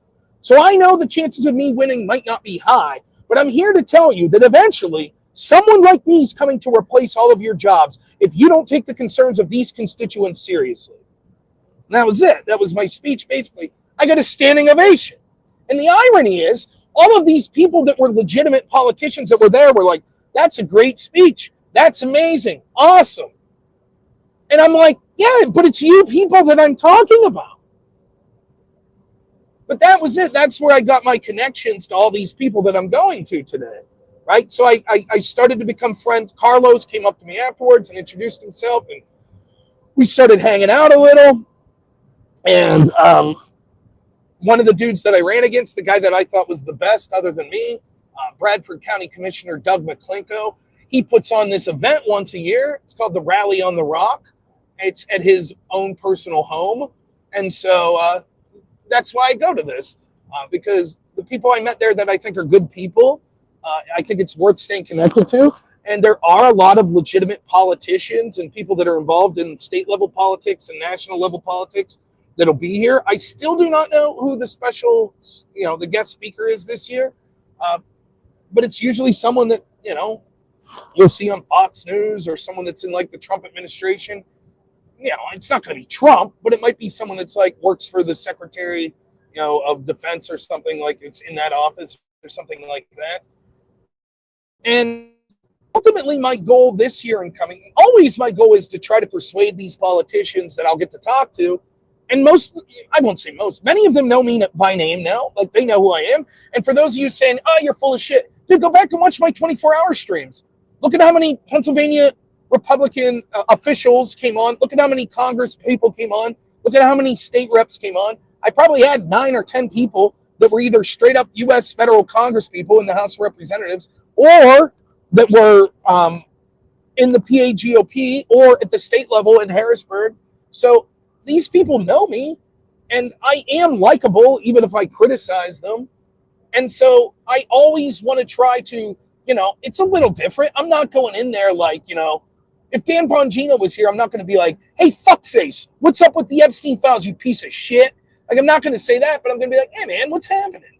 This got to tear you up inside. I know that you believe that there's something fishy here. What's up with it? Why can't you guys disclose this? What's going on? He's not going to someone like that's not going to disclose classified information, but hopefully you could make the compelling case to them why it's important for transparency. And it's always my big issue when I'm here. Like since like 2019 or 2020 when I first came, I'm like, when are we going to get to the bottom of Russiagate? When are we going to get to the bottom of like Chinese influence in our academic system? What are we doing? When are we going to rein in like surveillance of U.S. citizens? And people be like, I know, but you understand it's complicated. Yeah. So, it is issues that I'm trying to persuade these actual politicians into sort of more of my corner. And I'm smart enough to know that I'm not just saying this is what I want. I'll be like, listen, this is what like average people that are in my circle of life are concerned with. They're concerned with shit like what they see as a double standard of justice. They don't like that. They're concerned that they were locked down during the pandemic while a bunch of other people were considered essential and allowed to go to work, and no one's been held accountable. That pisses them off. So That's my first goal when going here. And then the other goal is sort of selfish and sort of not, that I want to make connections because I think, and I mentioned this last night, Tiger Girl 420 wasn't impressed, but then again, she was probably high as shit. So she mocked me for saying this, but I want to make connections to help out with my channel. And, if I got Congress people coming on my channel one way or another, that helps lend me credibility and could potentially open up other avenues to me. But in addition to that, I truly believe that these online spaces are the future of sort of how people are going to get their political information. You're going to see legacy media continue to wane and wane. You see the death knell. You see them desperately grasping for relevancy. But they're going to continue to lose it. And it's not just left-wing. It's also going to be right-wing places like Fox News. They'll exist. They'll always have some level of importance, just like talk radio does. But you can see that the technology, as generations move on and the technology advances, people are moving on to different platforms. When I did my radio show, one of the things I wanted to do was to merge a traditionally older conservative radio audience with a traditionally younger conservative online audience. That was part of my goal. That's why we streamed my radio show to my channel as well. Now, back then, I probably only had 10 people listening to my live streams. But the radio show was decently successful, not necessarily because of my talent, though, let's be honest, I'm great, but because my friend Todd Bartley, who owned the broadcasting license, and so we legitimately, if you were driving down the road in central Pennsylvania or slight western Pennsylvania and you were flipping your dial, you would hear us. So, I mean, who knows how many people were listening, but it is what it is. I would still like to merge those audiences, but I would love for these politicians to understand the opportunity that comes with being able to directly talk to people through online spaces. And it doesn't have to be myself, though. I'll be more than happy. But imagine, again, I said this last night, and I know that maybe some of you watching aren't fans of the Crucible or whatever, because if you were, you might be over watching Andrew Wilson right now on Sarah Tomato's channel. But imagine how crazy it would be to have 10,000 people on the Crucible and me and Andrew Wilson interviewing a sitting senator. And why not? Shows like Andrew's oftentimes have more views after a week or so, particularly if you left it up, than your 6 p.m. show on Fox News will have. And it's dealing directly with constituents, as opposed to having to go through some network, where you get a 4-minute soundbite. Now you can go on and talk for half an hour to your constituents. And again, it doesn't have to be big streamers. I happen to be in Western Pennsylvania, in rural Pennsylvania. The congressperson in my district, if he comes on my show and talks about it, that's getting directly to people in his community. If he talks on Fox News, sure, it's reaching more of a national audience. And it's not that he's not reaching a national audience on my show or The Crucible, but he's able to be being talked to and interviewed by someone who directly lives in the area. And I think that you're going to see that we're just at the beginning of this. You're going to see, and look, you got to tip your cap to the left-wingers that are doing this shit. How many people that were vying to be the head of the DNC were getting interviewed by Destiny and Pisco? It is the way things are going to be in the future. And so the people that get in on the ground level are actually going to be better off.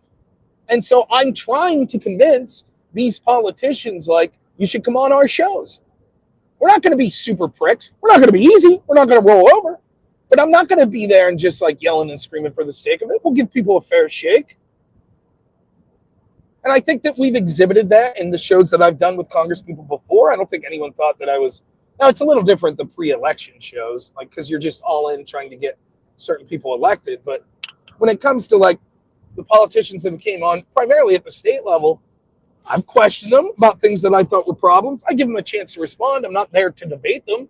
I'm there to ask questions that I think will illuminate their stances to the audience. I might afterwards say, I think that was a dog shit answer. But that's sort of the point. That's my approach to it. So that's the point. That's why I'm coming out here. And then, of course, I'm coming out here to see my friend Carlos, which is also great. But That's why I do events like this. And I hope to be a good ambassador for the Crucible brand as an employee of the Crucible and for my own brand out here. So that's one of my goals.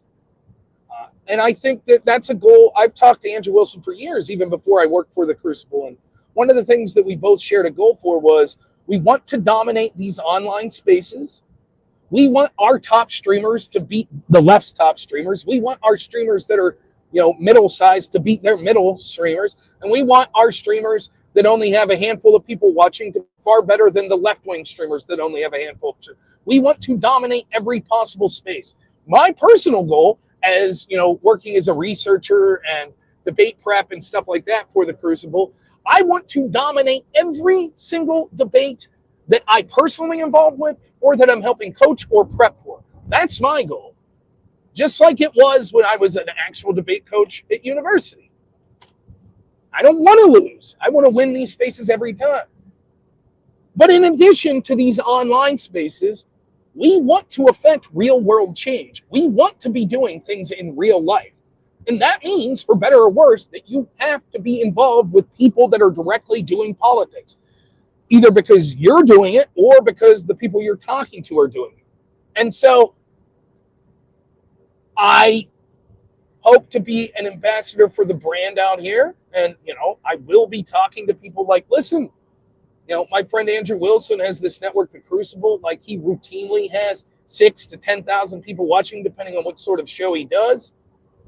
Yay, might not be your cup of tea. He's a little rough around the edges and shit. Me too. We swear a little. We could keep our shit together and be professional. You should come on the show.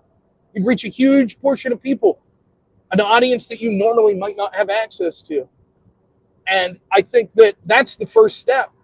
And I'll say this, I would not be surprised to see people coming up through the Crucible, whether it be someone like Andrew or others that find themselves in a position where they're getting so influential that there is actual serious influence that's being put on political figures. Whether it's like someone Dan Bongino that ended up working with the Trump administration or other things like that. I mean, look, Pete Hegseth. You're going to see future administrations staffed by people that had online streamers. And we're hoping it's not people like Cat Turd or Ian Miles Chung.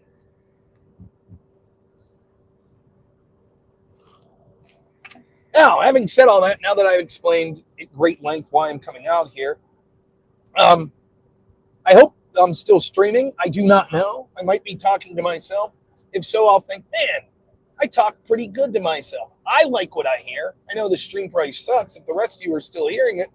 But if you are hearing, why haven't you sent in more money?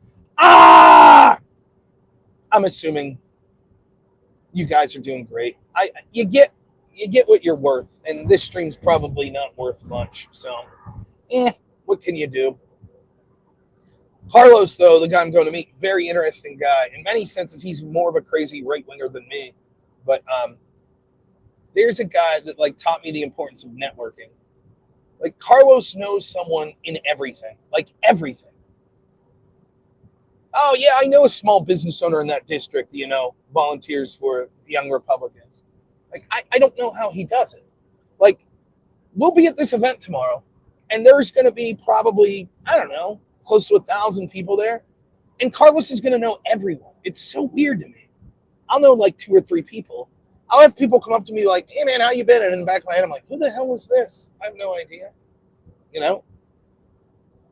But Carlos is that guy, man. And he's sort of the life of the party. And it's so weird how this thing works. We stay late. I'm a firm believer. And if someone's going to be generous enough to invite you to their home for some big event, then the least I can do is, if I have the time, to stick around afterwards and help clean up. So we're always there till about the end so that I can stick around and help fold chairs and tables and carry garbage and things of that nature. I think that that's important. And so as people filter out, you'll usually see Congress people stick around, and a couple of the officials, GOP officials will stick around, and they always end up sort of gravitating around sort of the same tables that we'll be at. I think it's fun. I think it's because we're there, but second, because it's evident that we're having fun and that we have things to say. So, but Carlos is a good guy. Like, I remember a couple of years ago, I don't know if I should talk about this, but one of the times I was here, it's probably like 3-4 years ago. I remember Carlos is like, again, he's a political consultant. He was running the county GOP page pro bono, like for years, was running it. And we ran into this young lady whose job was basically, I forget exactly what her job title was for the GOP, but she was basically their like social media person, the PHGOP. And like, it was, I'm not trying to be rude, but it was like, we're like, well, what sort of social media do you have? And she's like, we have Facebook. And we checked it out, and they had something like 10,000 followers. And Carlos's county page had more for the county GOP. And I just remember being like, wow, damn. Like, this is how far behind we are on like sort of advancing into like newer technology, newer ways to reach out to people. And sometimes it's frustrating, man. It's still this old guard, like, well, we need to put signs up in people's yards. We need to knock on doors. We need to do robocalls. And it's like, I don't know, man. I feel like there's more you could be doing. And so one of the things I want to talk about, and I'm going to talk to Carlos about this tonight, but I think it's something, you hear this conversation from the Democrats about like, oh, we need our own Joe Rogan. And look, I know Rogan's allegedly the one who told Trump, hey, cut back on the deporting of farmers, etc. But I think everyone implicitly understands now, even the old guard people, how someone like Joe Rogan had such an influence. Right now, I'm not suggesting that I'm Joe Rogan or ever will be, but you can see how alternative media personalities like that can place a heavy influence. And so, yeah, at the national level politics, where there's huge money and billions of dollars being spent, they figured that out. But still, oftentimes in these state places, I feel like they're behind the 8 ball. They're just like, well, we're going to do it the way we've always been taught to do it, and that's that, So, I do think it's important to stress the importance of like moving on to alternative media sources other than just the old way it's been, robocalls. And I did that shit. I did that shit for Trump. I did the fucking robocalls. I did the door knocking. It was not fun. And I could even do the calls if I got to speak, but you don't even get to speak. You're not even asking questions. You're not even trying to convince people of things. You just ask them questions that they then use for data. That's all it is. It's,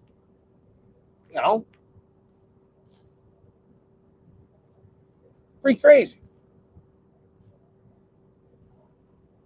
Oh, we're heading outside the town of Phillipsburg.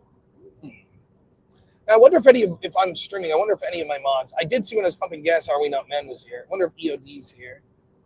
Achilles or Zensford. I feel like Zensford is like, I don't know, a gargoyle or something. He turns to stone during the day. Never see him during the day. Also, I wonder how Andrew's 12-hour debate thing goes. Now, I'm going to try to call in later tonight because they have sort of an open panel. So I'm going to try to call in through the phone and talk to Andrew a little on the open panel. But one of the things I'm thinking of saying is like, wow, man, you're going 12 hours. Why not 24? It seems pretty weak. Only 12? That's it? You can only do 12 hours? I guess that's okay. 12's okay. I feel like I would, but no, I just wonder, you have dedicated mods if they're sticking around an episode like this. So that's how you know who the troopers are. So I don't know. If I had to guess, I would guess that Are We Not Men stuck around. And I would say that's probably it. That would be my guess. But I don't know. And I'll probably never know because I'll be honest, I'm probably not going to go back and look at the comments. But that's my guess. Take that information what you will. Just saying. Next time there's a big mod battle and they're arguing about who the superior mod is. Just throwing that out there. I like when you're driving on the interstate and you find in my head, I'll think of this, like you find like a buddy, someone that's driving the exact same speed as you. You're like, all right, You can just cruise behind this person. So that's what we got going on now. Nice little, it looks like maybe a white Dodge Ram. We're cruising. A nice 72 mile an hour here. Good stuff.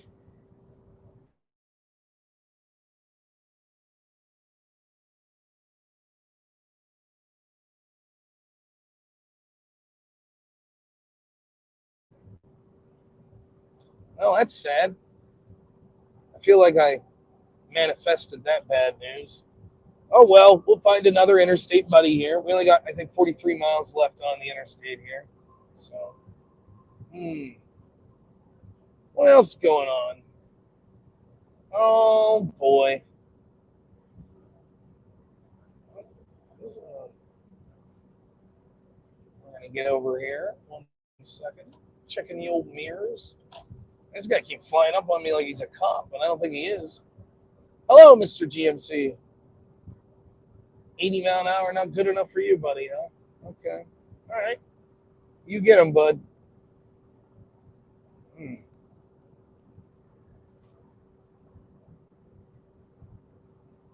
They always have a band and stuff here at this thing, and then they'll have like they usually have a shooting range as well, which is pretty cool.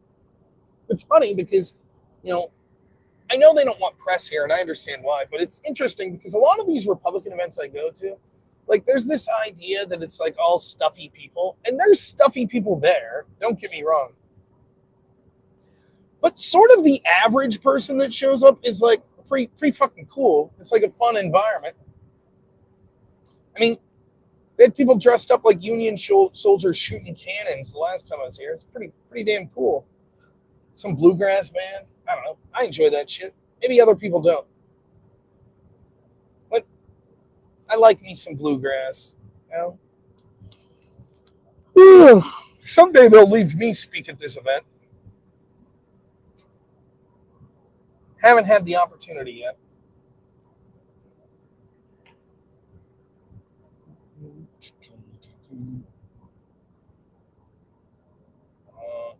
Now I'm behind the old Amazon truck. This truck says, warning, contents may cause happiness. Wait a minute. That seems facetious. I see what they're doing there. All right, see Amazon truck. Your humorous truck message no longer worth me staying behind you. On to greater things.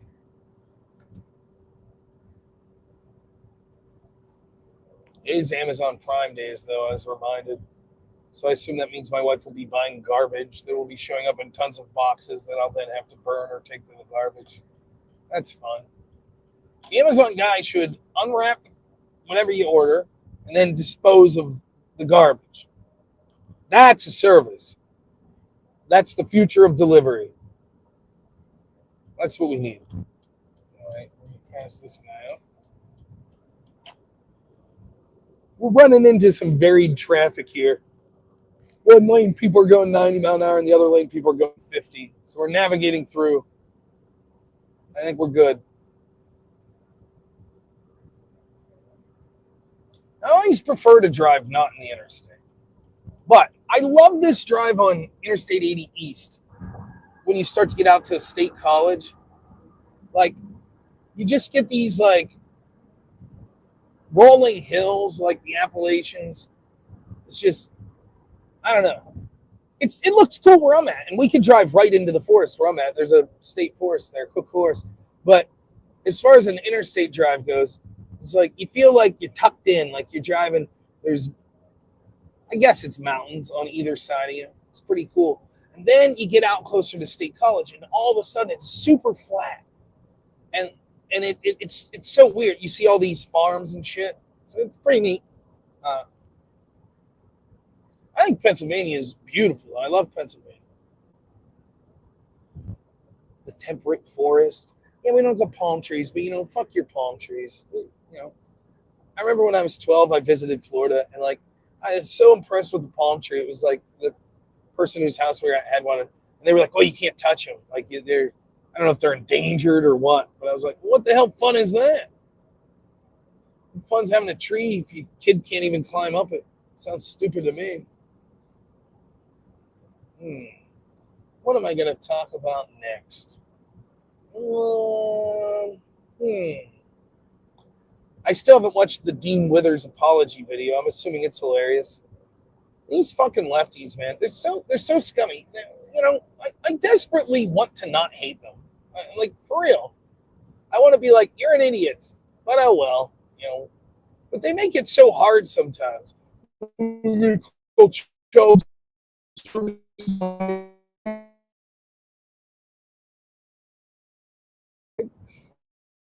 I didn't mean anything. There's something I viscerally hate about folk concern. I can't stand it with like there are people that support me, right? That will say something like, "Hey man, you should lose some weight," and that is completely reasonable. I'm like, "Yeah, you're right," you know. But then you'll get these lefties that are like, it's this backhanded fucking insult, like this faux concern. Hey man, you need to get healthier, like. And then you see it's some fucking lefty. It's like, fuck you with your faux concern. Eat shit. Like, it's just so aggravating to me. Oh, you should lose some weight. Stop yelling. Your blood pressure is going to get high. Fuck you.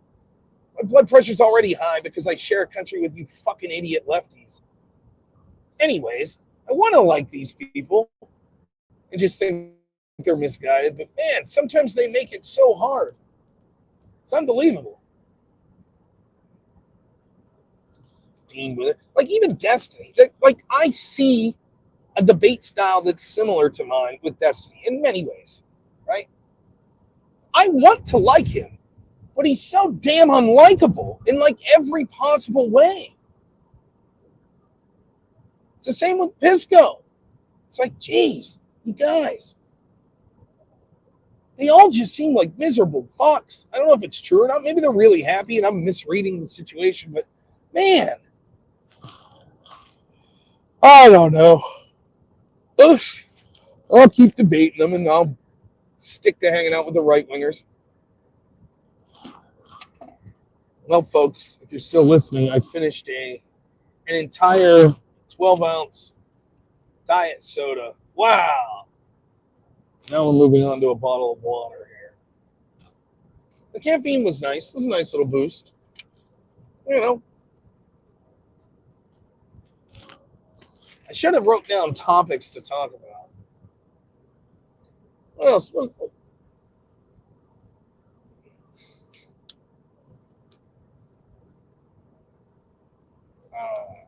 me a second. I'm opening a drink.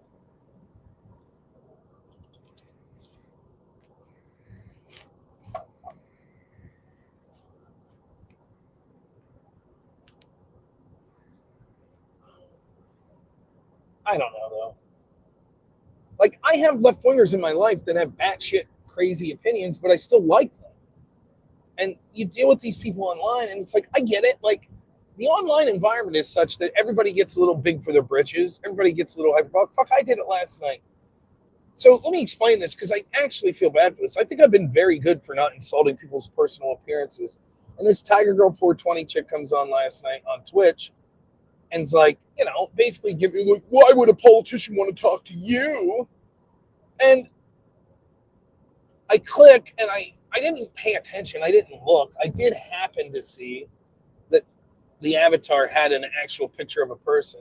And I went with, well, maybe they want to talk with me to discuss how much of an uggo you are. And I shouldn't say shit like that. Like, it's one thing to pick on someone's opinions, but appearances and shit. By the way, from the picture of this lady, she did not look ugly. She looked like a normal person to me. But I don't know. That's what came out. So I do better, Rob. Not the best. Not that, like, I much give a fuck, but I do try to. There's so much shit to pick on these lefties about. Like, you rarely hear me say anything about appearance. Unless they start with me about it, then it's like, okay. But, you know, you see these arrogant people,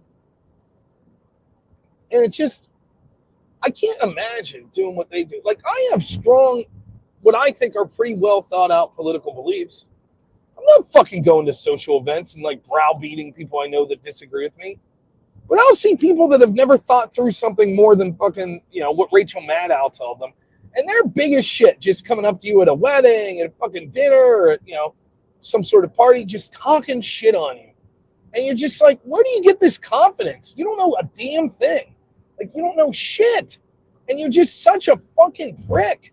Coming up, like, ruining some event, like, talking shit. I don't understand it. I mean, I do. It's because they believe themselves to be morally superior and they're fighting some movement. They're not. In fact, the mere fact they do something like that strongly suggests they're morally inferior. But I try my best. I try to be like, all right, smile and yeah, okay. And not to dislike people over things like political differences, but man, do they make it hard. And it's certainly 10 times harder with the people that you deal with on the online space. And who knows? Maybe they feel the same way about me. Okay, that's fair. Whatever.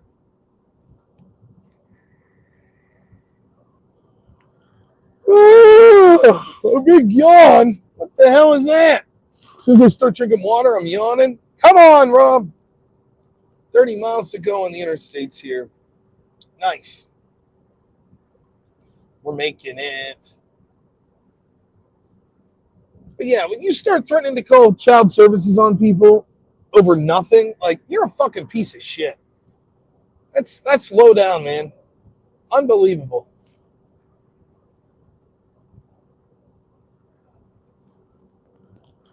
Ugh.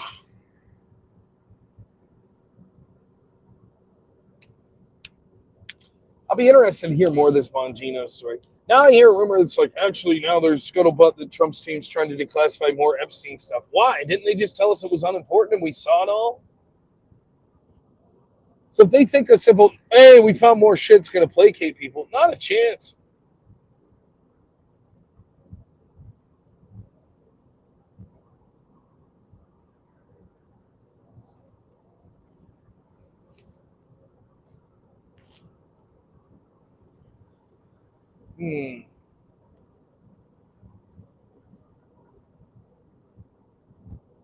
Oh, let's see. You know, I might as well talk a little about debate strategy. So the other night we did debate lessons on the channel like a week and a half ago. And I was like, if we get 50% of our goal, I'll give the first lesson I gave to the Crucible. And if we get 100%, I'll give the second lesson. And we eventually got 100%, but it was like 5 minutes before the end of the show. So I never gave the second lesson. So I could talk about the second lesson here. I mentioned it earlier. It's winning an argument through the path of least resistance. And I see this, what I see is a mistake all the time, that people want to broaden out their argument to the point where you're arguing all of this shit that becomes unnecessary to the core argument that you're trying to get to, and it ends up being detrimental. So, for example,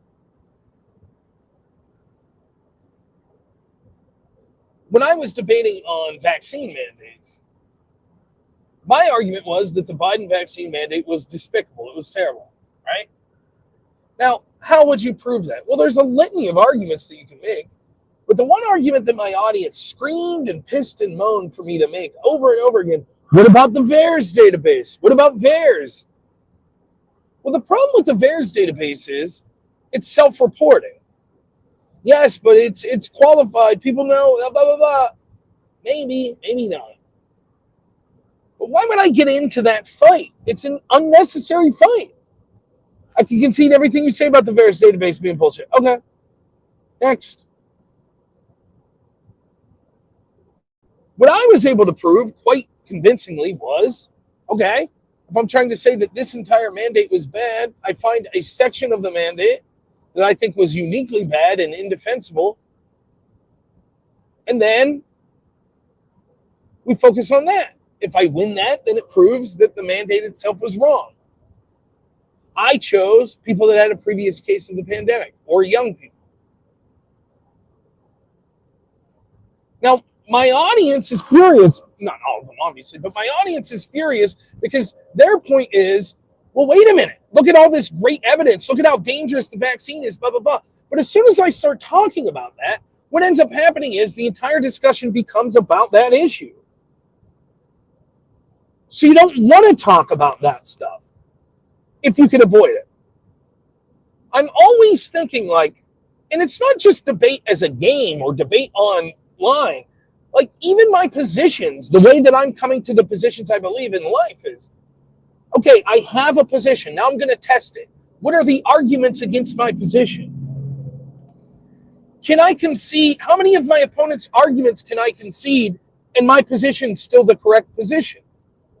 Now, I think that my time in actual formal collegiate debate helped with this. And it was one of the things that I was very good at. And I've talked about this before. I would debate people that objectively had a far higher IQ than me. And on each meta argument, if given the same amount of time, probably is going to beat me 9 out of 10 times. But I could still win debates against them. But how? Well, because a lot of people that are very smart, they don't want to concede any argument. And so what you could do is you can have a bunch of arguments out in the paper and you only need to win one of them. There's only one that's really important. But your opponent's like, nope, I'm going to win all 20 of the arguments. Now they have to split their time in 20 different ways. I stand up and go, you know what? You're right about 19 of those, but you're wrong about this one. I'm going to talk about it for my entire time. And here's why this one's the most important. So given that, it's easy for me to understand these sort of things. So let me give you a couple examples of how this plays out. Rumpelstiltskin, nice dude. I've seen him several times on Sarah's panel after the show, the after panels. He's on the after panel with me there the other day, and I'm talking to someone about sort of the double standard I've seen in a bunch of these issues surrounding Trump versus Biden, Trump versus Hillary, etc.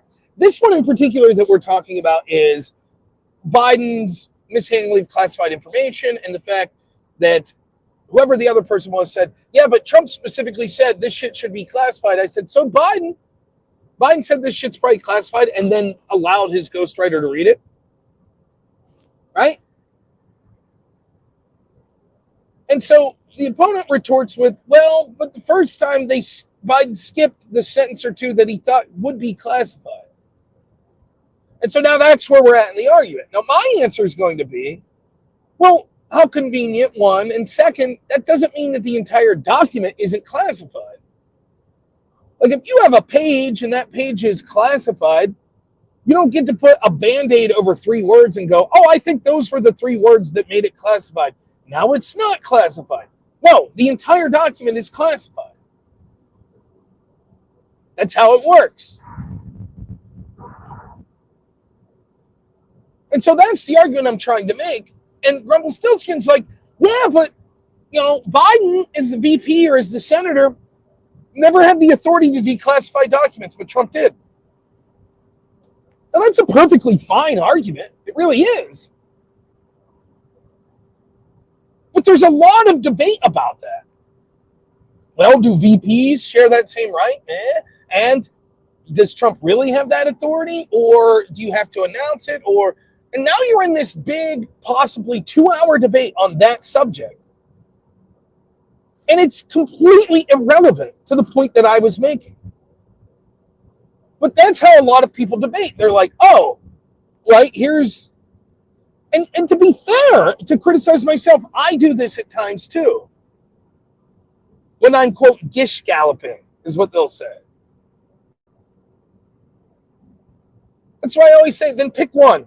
If everything I'm saying is untrue, then pick one and tell me why it's untrue.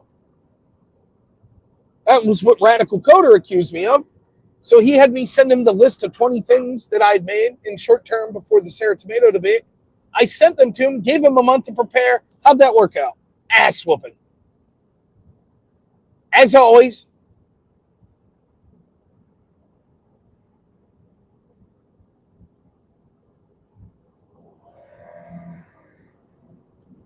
Uh-oh. Dead deer in the road. Get off that one. Trucks and buses, left lane only. Now, one of my favorite movies that's sort of tangentially about debate is the movie Thank You for Smoking. Probably the best debate movie ever made. I don't know. I don't even know if I'm still streaming, but I don't know if you guys have ever watched Thank You for Smoking. Great movie, though. Stars Aaron Eckhart, the guy who was Two-Face in The Dark Knight. Great actor, too. I like Aaron Eckhart. Anyways, He is a lobbyist for the tobacco industry in the movie, and it's a master class in persuasion. Like if you listen to him, and one of my favorite scenes in the movie that I even when I coached debate formally, I used to talk about this scene all the time. And by the way, there's a lot going on in this scene, so we're only going to talk about how it sort of fits into this idea of winning through the path of least resistance, right? But he's talking to his son, and he's explaining to his son what his job is, and he's like, I basically make arguments for unpopular positions and win them. And his son's like, well, what if you lose? And he's like, well, I don't lose. And his son like, but yeah, what if you do? And he's like, I won't. And so he's sort of explaining to his son how to win an argument. And he says to his son, let's see if I get this right. He says to his son, he's like, what's the best flavor of ice cream? And his son's like, chocolate. And he's like, so it's chocolate for you. If you're picking, it should be chocolate. That's the best choice for people to make, chocolate ice cream. And his son's like, yes. And he's like, why? He's like, because I think that chocolate tastes.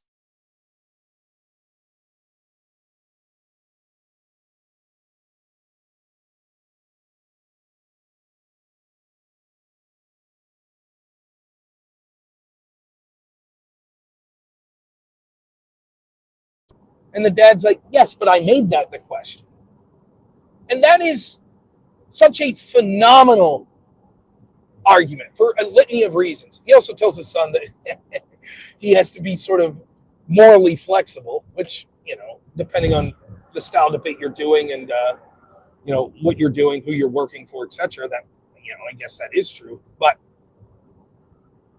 what he's saying there's a lot of things that he's saying with this example, but he's winning the debate through the path of least resistance. So picture how this normally works. You're doing some online debate.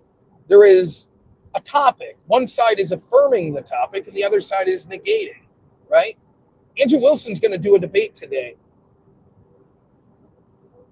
Very similar to what I did with Grid Motorsports on his channel, just a little mini 5-minute debate the other day. Are men responsible? Are men responsible for failures? I don't remember exactly how Andrew Wilson's topics were. The one was something like that. Who's responsible for feminism and weakness? And Grid Motorsports is men. The reason is because men, if we're going to say they're the ones that are in positions of power, etc., well then they're the ones ultimately that are responsible for allowing feminism and blah blah blah blah blah. But my answer is, I think it's both. I don't think that it's men that are responsible solely. I think it's men and women. Now, it sounds like a cop-out, but it's very similar to that lesson in the movie Thank You for Smoking. It's like, how do I win this debate? And this was just a fucking around debate. It's different if you're talking about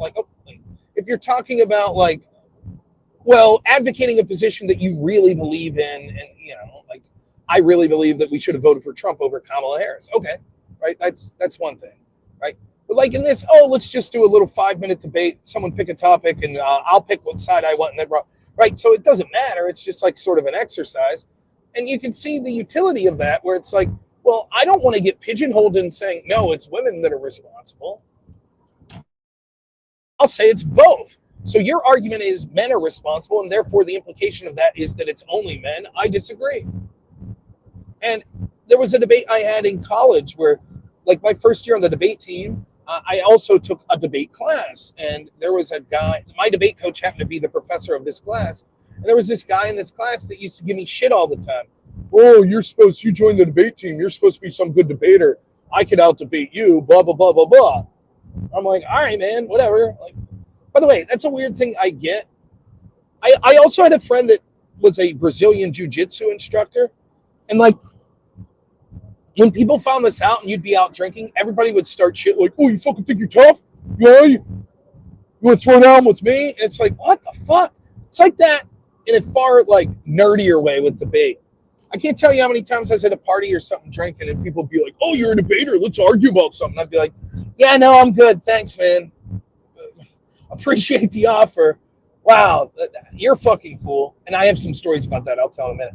But anyways, this guy's starting shit, blah, blah, blah, blah, blah. So we had this thing at Clarion University. It was called the Public Performance Series. And it was this stupid thing you could take for college credit. where you showed up and you could give various different speaking events, etc. And if you did enough events, you got a college credit, etc. Right? Well, you needed people that were judging and coaching this stuff. And so as I was on the debate team, I became one of the people that was de facto judging. And this guy insisted that he wanted to debate me. So I was judging debates. But at the end of it, we agreed that I would debate him and our professor would be the judge. And so the topics were random and they were written in a hat and you pulled it out of a hat. And I told him, I said, you pick, whatever, because you pick the topic, one side's going to affirm it and the other side's going to negate it. And the topic was quality is more important than quantity. That was the topic. Quality over quantity. And so this kid stands up and gives a speech, and he's basically, he was terrible. He's like, well, it's like, I think he said, who was it? Like the Diamondbacks or maybe somewhere around that time. He's like, the Diamondbacks have like 2 really awesome starters instead of like 5, right? Yeah, they got Randy Johnson and Kurt Schillings. So, that's what you want. You want 1 ace is better than 5 decent pitchers. And, you'd rather have a filet mignon than a bunch of hot dogs. That was basically the guy's argument. And my argument was, no, you cannot have one without the other. And so it's erroneous to say that one's over the other. For example, filet mignon's good, but you need to have a certain quantity of it for it to make a difference. If you had a little, microscopic piece of filet mignon, would it matter? No, because without a measure of quantity, then the quality can't exist. Let's use the example that he talked about with baseball. If you have the best pitcher in the world, but he only pitches 1 inning, well, then you had the highest quality inning. But as far as that being superior to the quantity, it would be irrelevant because there needs to be a level of quantity. So my response is, no, quality isn't better than quantity. Both are important.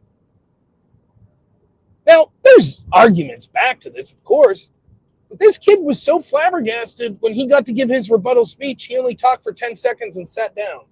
He didn't know what to say. Because he was expecting me to be like, no, you rather would have 10 hot dogs than a steak. So he's just like, oh, well. So needless to say, it didn't go well for him, But some examples I have of like being at parties, people, I'm not going to beat the misogynistic allegations. I used to now if my wife was watching, I don't know if she is. I don't know if anyone's watching, so I don't fucking know. But she could defend me against these misogynistic allegations somewhat. I used to have this huge fucking pet peeve about girls in college because what I started to notice is, I don't know what it is. I don't know if, guys still, when they meet face to face, there's always, an implicit understanding that, someone could throw a punch or things could get violent or something. And I wonder if that doesn't keep guys a little more respectful. You let me over, man? Thank you. So, you would have random guys, because I lived in a place where my roommate was a frat guy, and so he'd always have frat guys coming over. And you get this reputation frat guys are going to be shitheads. They were all pretty reasonable, to be honest. But they would have mixers, and they would bring sorority girls over, and they were the fucking shittiest. They were so entitled, because I assumed they thought people were trying to hook up with them so they could just do whatever they wanted, and no one was going to call their shit out. And they constantly, they'd come into my place, and I was a little older. I was 21 at the time, and some of them would be actually, I was probably 23. So some of them would be 21 or some shit. And they would come over, and they would just, get in your fridge and, start grabbing food and shit out of the fridge. I'd be like, yeah, what the fuck are you doing? That's my food. What are you doing? Oh, well, the frat guy said we can have what we want. I was like, yeah, maybe at their frat house. This isn't the fucking frat house. That's my fridge. Get the fuck out of it. What are you doing? Or they would come over and they would do shit one time I was playing Tiger Woods golf on the Xbox 360, and there's all these people milling around outside my house and then coming into the house and shit and partying, whatever. I don't give a fuck. And this girl just goes up and shuts the fucking Xbox up. I'm like, what are you doing? We need to reset it because we want to play this CD. I was like, go fuck yourself. No, you don't shut my shit off. It's my house. Fuck you. you know? And they always were like entitled, like, I don't know if they thought I was trying to fucking like hook up with them or what, but I was not. Read you loud and clear, GPS. So I would just give them the business. I'm like, I don't give a fuck. You don't impress me. And I would have done the same to any guy that was coming in with that mentality, but the guys never did. It was always these girls. So anyways, we're having this party one night, and my friend brings this girl over, you know, my roommate that he's, you know, whatever, trying to hook up with or some shit, whatever. And she, oh, you're a debater. I'm like, yeah. I want to debate you. I want to debate you about politics. And I was like, no, I'm good. No, I'm all right. Oh, because you people like you think you're so smart. But you know, if a strong woman, if you argue with a strong woman, blah, blah, blah. I'm like, all right. What do you want to debate about? Let's hear it. Well, are you Republican or Democrat? I was like, I really don't like either party, but if I was forced to pick, I guess I would pick Republican. Oh, well, that's terrible. But you have to remember, I'm old, so this is like George Bush times. At this point, Obama was president, but Bush was what people identified, or like John McCain as Republican. Oh, you know, how could you ever say that? How could you say Republican after the Iraq War? And I was like, well, I didn't like the Iraq War. And I heavily criticized the Republicans. I was like, well, you know, Democrats voted to go along with that as well. No, they didn't. I'm like, yeah, they did. Substantial number of Democrats. It was only a handful of people that actually spoke up against it in elected office. That's not true. It was all Republicans. And I'm like, what are you talking about? Like, there's plenty of Democrats in the House and the Senate that went along with this, including people like Hillary Clinton. That's not true. That's not true at all. It was all Republicans. And so, like, I'm like puzzled. I'm listening. She's like, it was George Bush. And I was like, yeah, Bush was president, but, and she's like, and it was all of his people in Congress. And I was like, wait a minute. Do you think George Bush appoints all the members of Congress? You think the president appoints all the members of Congress? And she's like, yeah.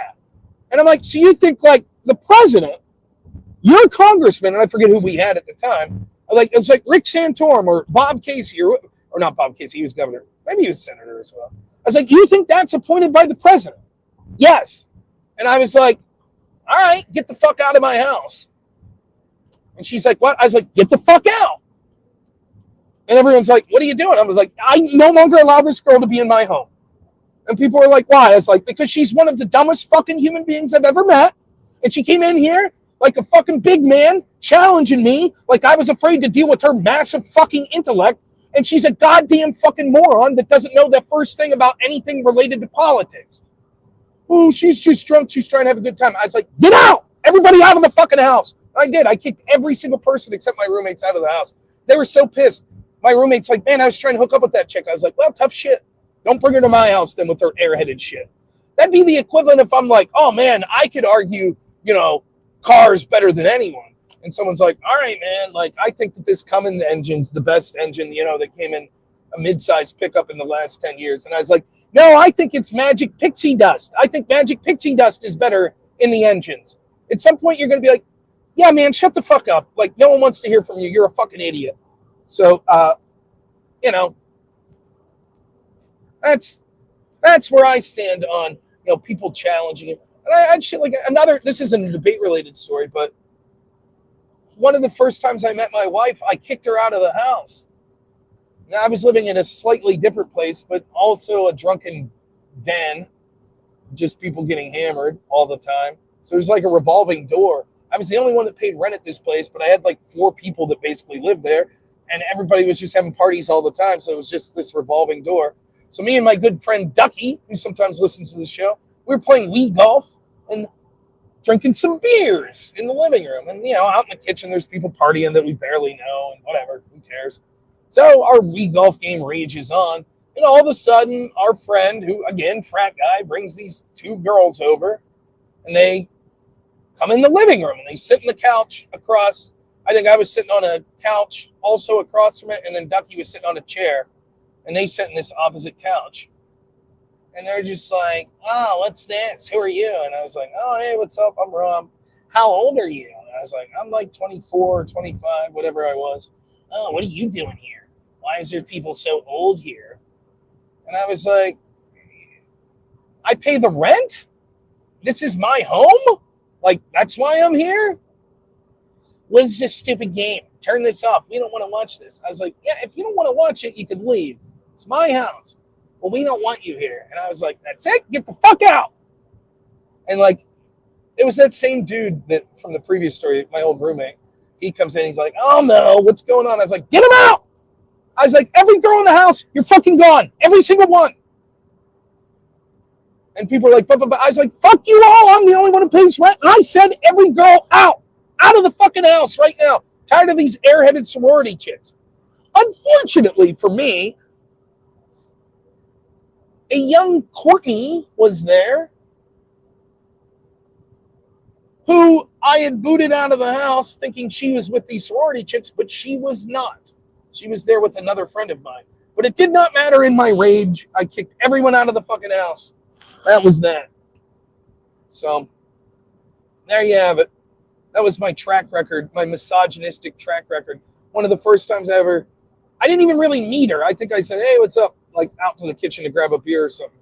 But that was it. I kicked her out of the house before I really officially met her. So that was nice.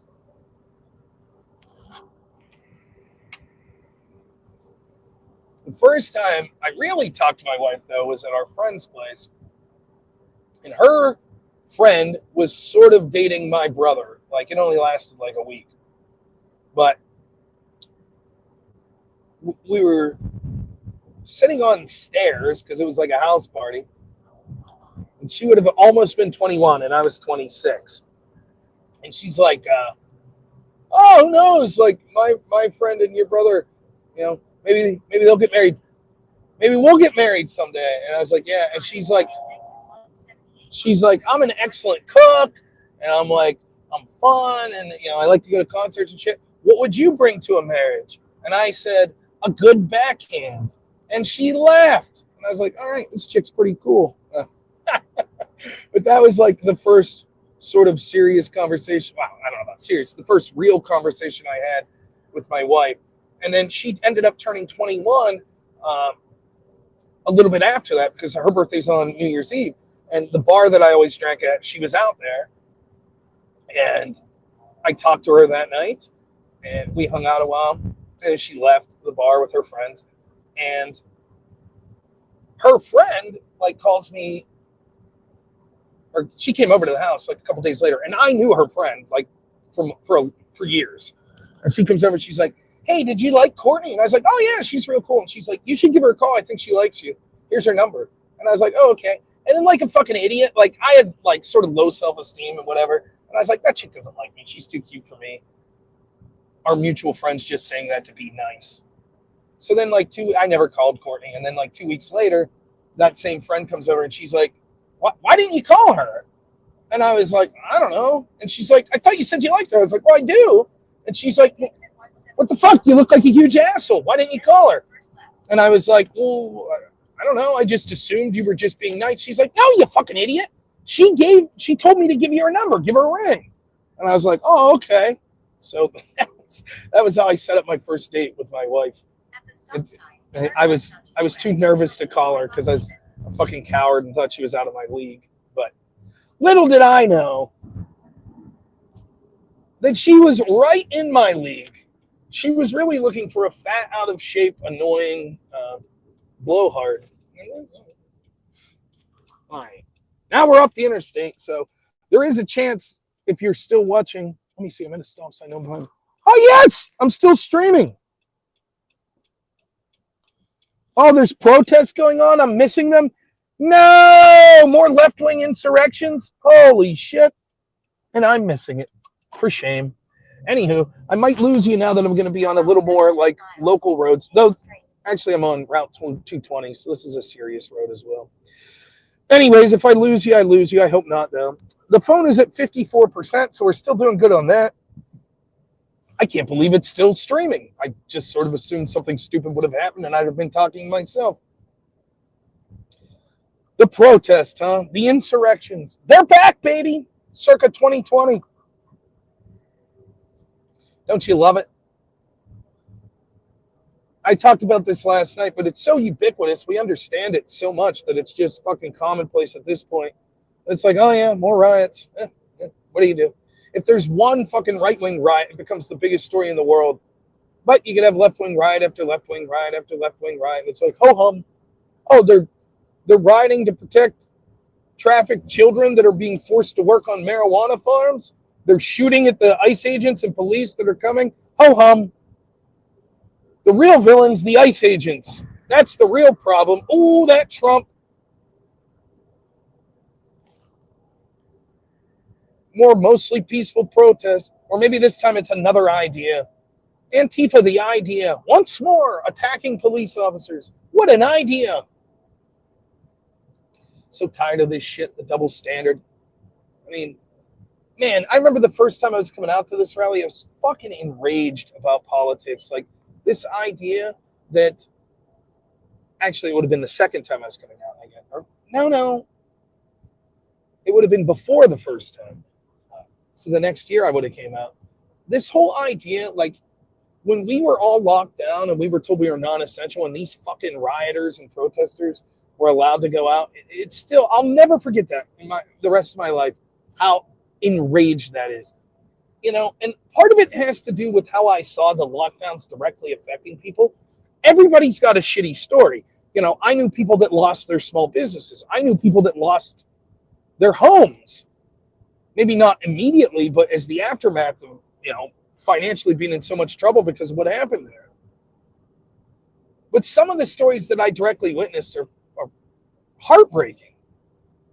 I knew a guy whose mother was in the nursing home, literally lived 5 minutes away from her nursing home, and he had not seen her in person in 7 months. 7 months as his mom was passing away in a nursing home. He was allowed to stand outside a window outside, but couldn't go in the nursing home. That's unforgivable. And then working with the people I worked with adults with disabilities, you have no idea how much routine matters to some of these people and how much being connected to family and connected to like their friends in the community matters. Now imagine a 2-year time period where you had to try to explain to someone with autism every day why it wasn't that they were in trouble, it wasn't that they did anything wrong, but there's this invisible thing out there called germs that make people sick, and so we can't go see your mom. Sorry. And just watching them cry and cry and cry. It's fucking brutal. I'll never forgive those fucking pricks for that. Ever. Oh, we all tried our best. It's time to move on. Fuck you. And then, while it's going on, to see these riots going on, and then have them piss on your leg and be like, well, we did contact tracing, and they didn't spread it, but you would spread it if you go to a Trump rally, if you go to Sturgis, you would spread it. I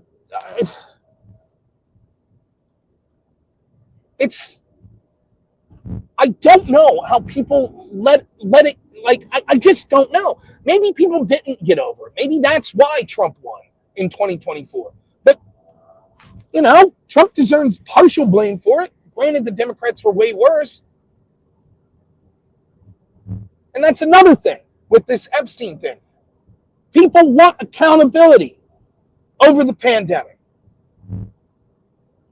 I want Dr. Fauci in fucking prison for perjuring himself. This guy becomes the most well-paid government employee. The end-all, be-all to question him is to question science. Meanwhile, he's the guy that fucking sent the funding over to the lab in Wuhan through his boy, Peter Daszak. All the while he's smuggling on television and getting profiles, you know, in magazines and shit.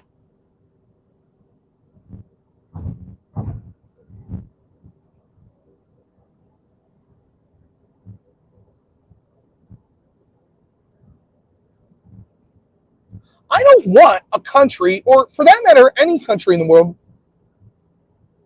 that ends up being in a place where people feel that it's so impossible, that things are so bad, that they start taking matters into their own hands and possibly using things like violence. I'm vehemently trying to be against that. I don't want that. But that's what happens, predictably, if you have enough situations like that shit.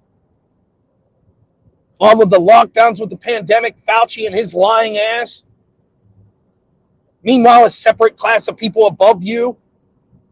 One class is the fucking rioters and protesters that don't have to follow the rules and regulation. The other class is the politicians that are telling you that you're locked down. Well, they go do whatever the hell they want. People only stand for that shit for so long. And if there's not accountability, people are going to give up. They're going to say, we don't trust these institutions at all anymore. And they shouldn't.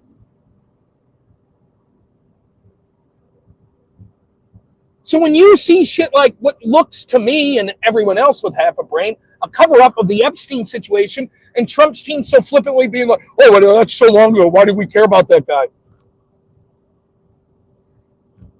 That people being that enraged at the lack of accountability and what they see as corruption from these establishment institutions and the people into it, that rage will quickly dissipate or turn on Trump's team. And it deserves to.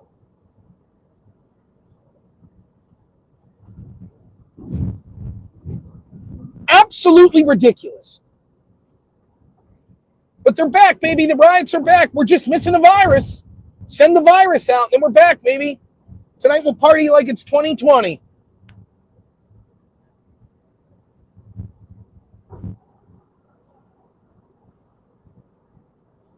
And again, Trump, like with this, oh, maybe we'll leave these farmers, workers stay and blah, blah, blah. What terrible timing. There will never be a more public consensus to get rid of these fucking illegals than when there's the smallest amount of it that starts occurring, and all of a sudden there's riots and fires and attacks on ICE facilities by people waving Mexican flags for the whole country to see. All Trump has to do is keep his mouth shut. There you go. There's your news cycle. Nope, instead he chooses this time to be like, you know what, actually we've made a lot of mistakes. We deported a lot of good people. We need to change. The deportation numbers that are already lacking based on what we were promised, and before we even get to the meat of it, he's making concessions. If you don't have the will now to do this, when so much of the public's behind you, it will never be done.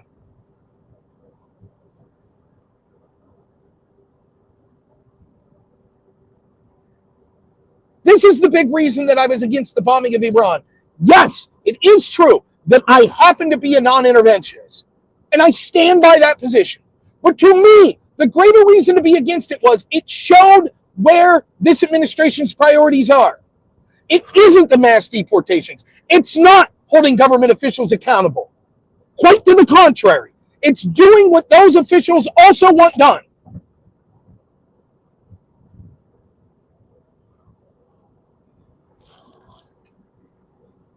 But I guess that makes me a panikin in one of the most god-awful, stupid insults I've ever heard. Fuck, you might as well go full lefty and start calling me a Trumpophobe or something.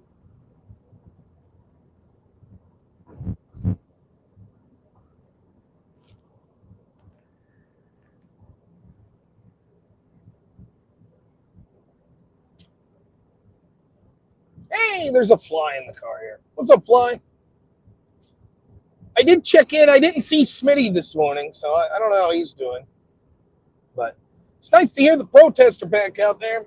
What's that? They arrested our young kids that are working on weed farms? No! No! Oh, my goodness. Think of the poor stoners that will have to pay more for their dime bags. No! Put those damn kids back to work. Time to take to the streets. Let's riot. We need these 10-year-olds are feeding their families working at these weed farms.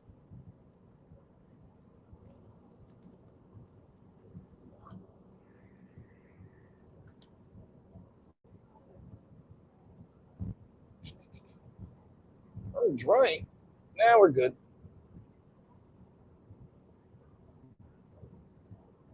Hey, that guy's license plate includes the number 420.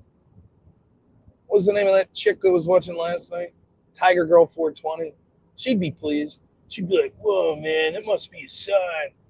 I had to pull over and toke one up. Am I right, man? It's like, listen, man. Like, what if like all of a sudden it's like, these 10-year-olds, they're willing to do the weed farm jobs that Americans aren't willing to do, man. Like, we can't have the man coming in and telling these 10-year-olds like they shouldn't be allowed to work on the weed farms, man. That's like really killing my buzz. It's always nice to see a nice license plate. I don't know. What do you think about 420 license? I don't know. Anyways, Godspeed, Mr. 420 license plate. Seems to be driving quite normally. So. Also, I don't think it's a vanity plate. I don't know that they would let you do that in a vanity plate. Also, now that I'm looking at it, it says 429. Never mind. Maybe I'm token up too much. Oh. Should probably be wearing glasses. I am getting old now. 41 years old. Jesus. What happened? How did I become an old man? Crazy. Probably all that screaming. Fucking yelling about the pandemic and stuff. Giving me gray hair.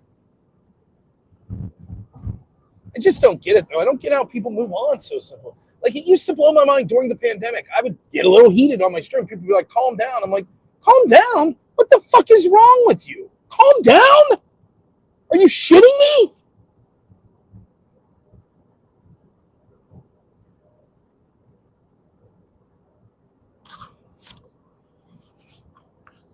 I used to say, it's like, I can't wait, hopefully I make it into heaven.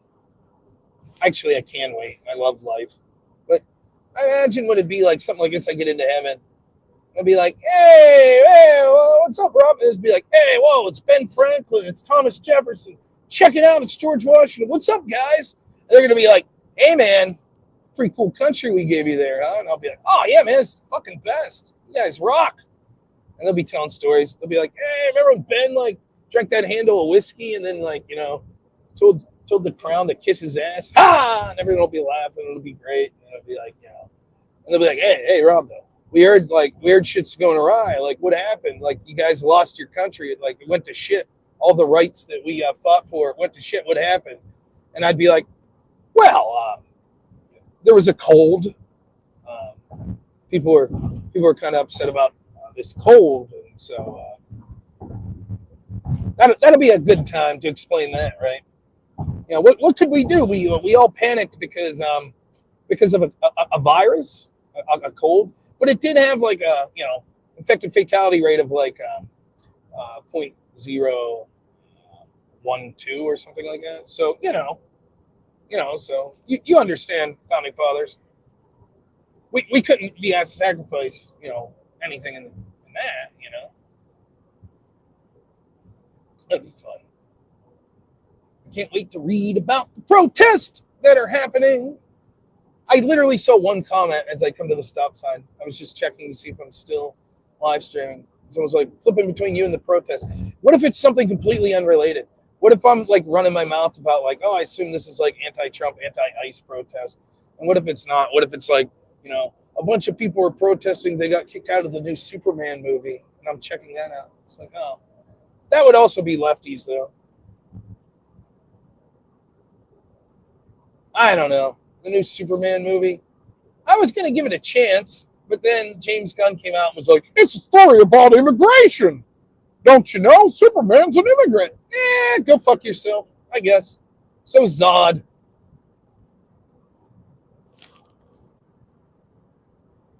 I guess Darkseid's just an immigrant too. Or any of the other DC villains that come from a different planet. So over this shit. I have comic book movie fatigue anyways. I just don't give a shit. But I like the old Superman, Christopher Reeves, at least the first two movies. And, I guess some of the beginning of the Marvel movies was okay, but I haven't watched a Marvel movie since like Iron Man 2. I saw the Avengers where they fought Ultron. That's probably chronologically the last one I watched. I think I saw the original Guardians of the Galaxy. I don't know if that's before or after that Ultron movie, but I feel like there's too much. I can't keep up with it. So I'm just like, you know what? Never mind. I'm not even going to try. Like, I'm not going to go to the theater to see any new Marvel movie because I feel like before I go, I haven't watched any of the whole Thanos saga. I haven't watched any of it. So I feel like I'd have to watch all of that. And so I'm like, it sounds like a chore. I'm just going to skip out. No, thank you.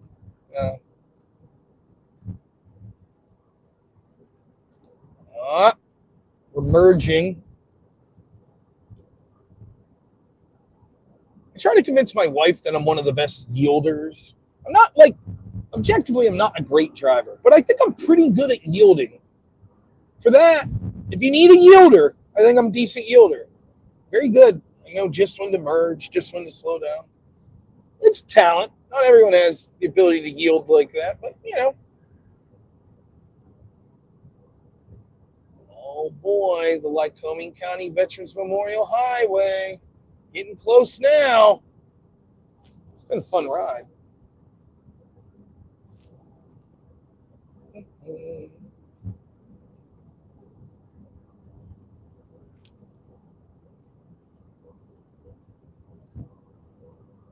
Yeah, I don't know. I have mixed feelings. I think that sometimes that the pushback's too much.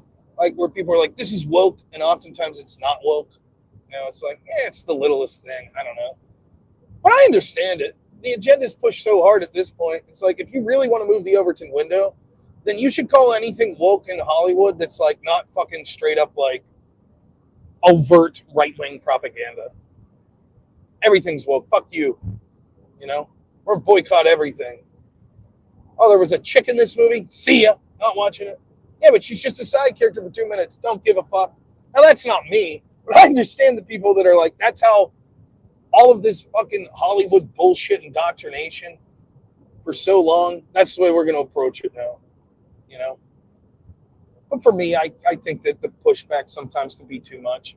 But I mean, I'm not going to support some dude's movie like James Gunn. I don't know that I would probably watch the Superman. I still may watch it on like streaming service at some point. But I'm not going to fucking support this dude's movie by going to the theater. No way, no how that's going to be like, oh, it's about Trump. It's about immigration. I saw Ed O'Neill, one of my all-time favorite actors, one of my all-time favorite characters, Al Bundy. Ed O'Neill's the guy that plays him. Saw him had a little video about, well, when I was fucking back in Youngstown, my boys growing up, we wouldn't have put up with a dude like Donald Trump. Good for you, Ed. Fucking great. Awesome.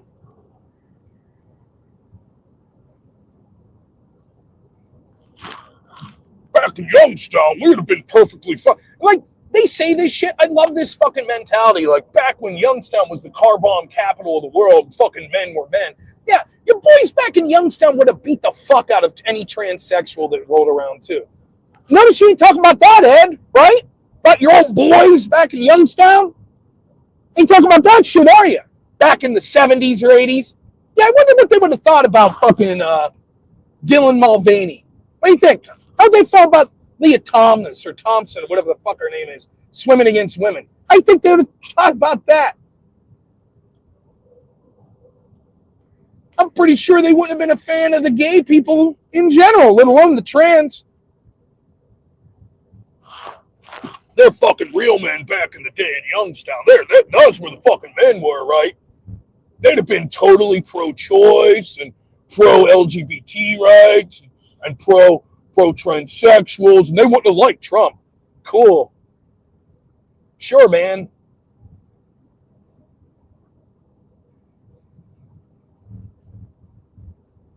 It's like Robert De Niro and his tough guy fucking shtick. Like, dude, you're an actor. You're a damn good actor. Robert De Niro's a fantastic actor. Just because you play tough guys doesn't mean you're a tough guy. And I'm saying that as someone who objectively is not a tough guy. But I'm not going to piss on your leg and act like, oh, this is how we fucking do shit. We're men's men, blah, blah, blah, blah, blah. That's not my shtick. You don't hear me talking like that. But as a fucking, no, I'm just kidding. It's like that. We'll have to, when I get back, we'll do another round of one of my favorite hobbies is watching the fucking political commercials from the Democrats. I'm a man. I'm I'm not afraid of women. Yes, you are, sir. Your lisp belies you. I think you are afraid of women. You can't tell me they didn't give the obvious gay guy those lines on purpose. I like bears. Ah, so fucking ham-fisted. Like,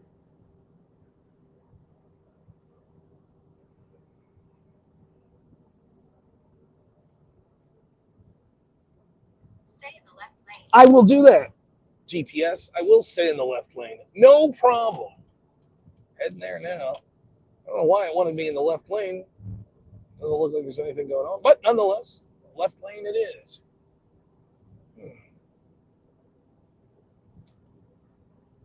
I'm going to get back. Well, it's like all these, and then though, the counter argument, and this is true, is like, well, when a right wing actor comes out, you're like, oh yeah. But I think two things. Yes, it's hypocrisy. It is. Because if you're like, shut up and dribble, or shut up and act, well then, when the actor comes out on your side, the Ted Nugent or the Kid Rock, you should be like, same thing. But it is much more rare. It's becoming more common, I think, but it's much more rare. And so I think it's refreshing because it's like sort of the opposite. For me, when it comes to like sort of a celebrity, and by the way, it's not universally true. There are people like, I know that this might not be popular to say, but I don't mind a band like Rage Against the Machine weighing in on politics because that was sort of the whole point, right? So it's like at that point, now it happens to be that they're now raging for the machine, which is fucking hilarious, but yeah, you get it. You're not surprised that Zach De La Rocha is wading into politics, or Tom Morello, or whoever, Yeah, that's kind of what the whole shtick was, But like Robert De Niro, like the guy that played Al Bundy is going to tell me about what politics should be. Okay, sure. Not that they don't have a right to say, but it's just like, for me, in that spirit of like bands that were sort of anti-authoritarian, that interview of Johnny Rotten, the lead singer of the Sex Pistols, a real fucking punk guy, like in 2016 or 2017, where he does this interview and he's like, to be punk now means to support someone like Donald Trump. And that's exactly how I view things. Now, not to be a Trump sycophant, not to be a Trump, he could do no wrong. But what Johnny Rotten's really saying there is, look, punk meant fighting the authority. The authority, right now, hates Trump. Now, you might say less so now. Maybe Trump is the authority in his second term. But back in 2016, 2017, that was the truth.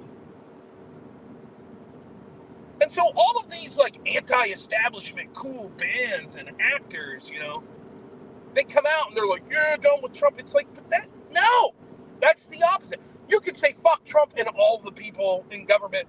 Okay, fine. But now I don't know what Johnny Rotten, I think he's still alive. I don't know what he thinks now of Trump. I know this, Johnny Rotten's been quite vocal about people that hurt children. He, back in the 80s was talking about Jimmy Savile when it was taboo to talk about it, and he was dead on about that. And so maybe he's not too happy with Trump's team covering up the Epstein files. Myself as well.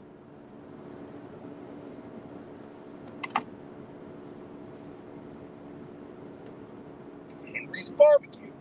That looks like a joint. Getting close now. I don't know when my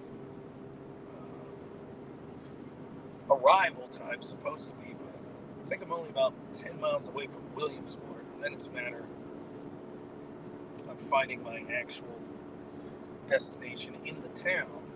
I think we'll be all right. Now, in fairness, I told my man Carlos I was trying to be here by 5:30. It's not my fault I got stuck in traffic there. You all are witness to it.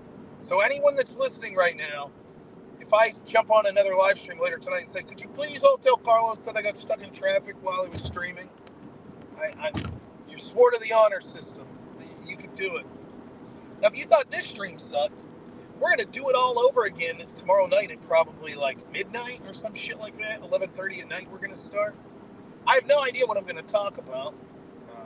Maybe I'll write down some topics so I have some. I'll probably just repeat the same shit. But that's what I'm good at anyways. I could just come on as Rob Nor 420. And then that Tiger Girl chick would be really impressed with me. Hey, man. It's like, whoa. It's like, am I like driving or is the world driving me? Did you ever think about that, man? It's like, whoa. Because, like, I'm moving through the world, but really, the world's moving through me. Right, man? Yeah, whoa. Yeah. So maybe we'll do 2.5 hours of that until people want to hunt me down and strangle me. It's a possibility. Probably a slim possibility. I doubt we'll do that. But it is a beautiful day. The Appalachians. Beautiful. My goodness. It really does make you feel small, though. Like, I have a tree in my yard. It's not a giant tree or anything, but it's a tree. It's much bigger than me. And you see, like, these rolling hills with all these trees, like thousands upon thousands. And I assume each of those trees is at least comparable to the tree in my yard that's way bigger than me. And it's like, holy shit. Someone cut through these woods with, like, fucking black bears, mountain lions and shit. And then there's my ass. It's like, I don't know, I gotta fill this hole that I dug my septic tank up. What a lazy sack of shit I am. I'm trying to get healthier. My back's been fucking killing me again lately.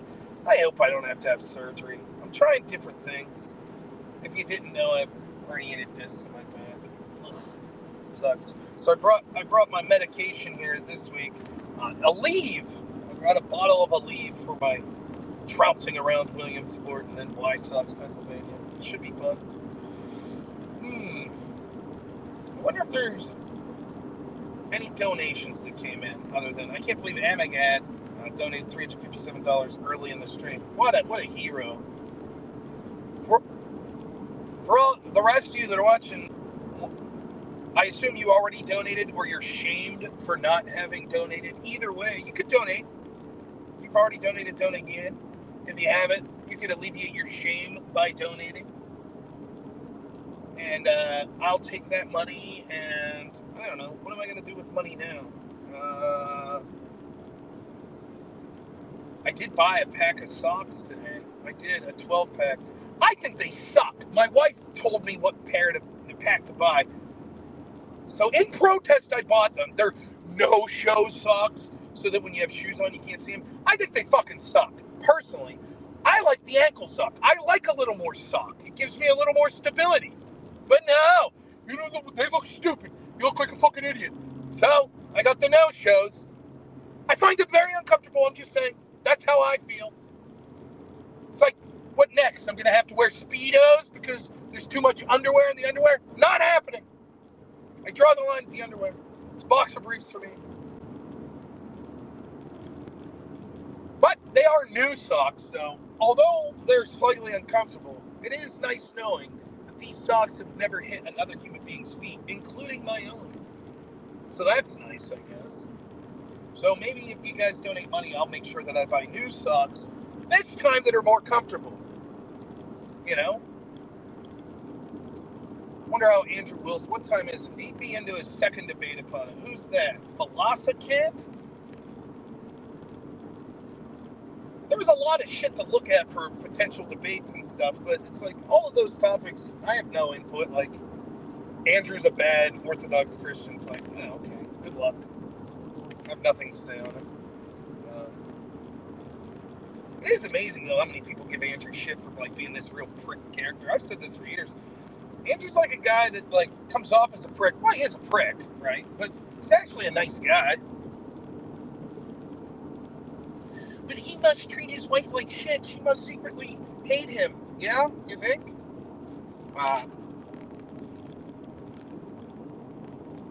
It's boring. By the way, I can see here. Can you guys still hear me?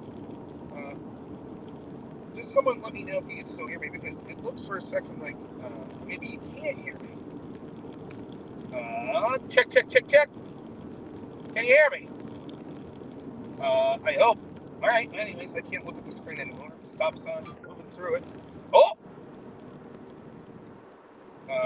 So, anyways, we'll operate as if people can't hear. I don't know. 2 miles to my turn. Nice dude.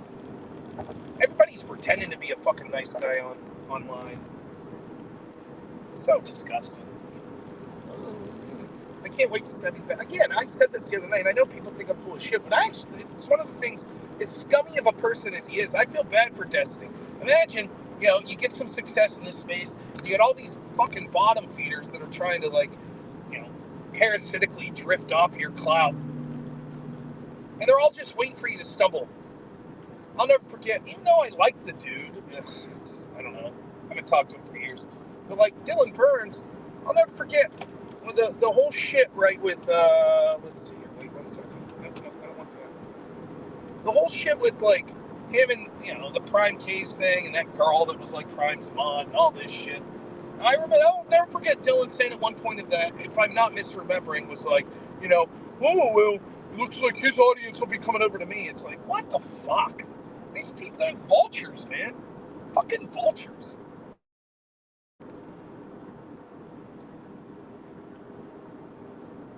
All those people that were like gleeful, oh, Destiny got kicked off Twitch, and now my views will go up. I'm Mr. Generic Lefty that does a Destiny impression. My views will now go up. Yeah, how'd that work out for you?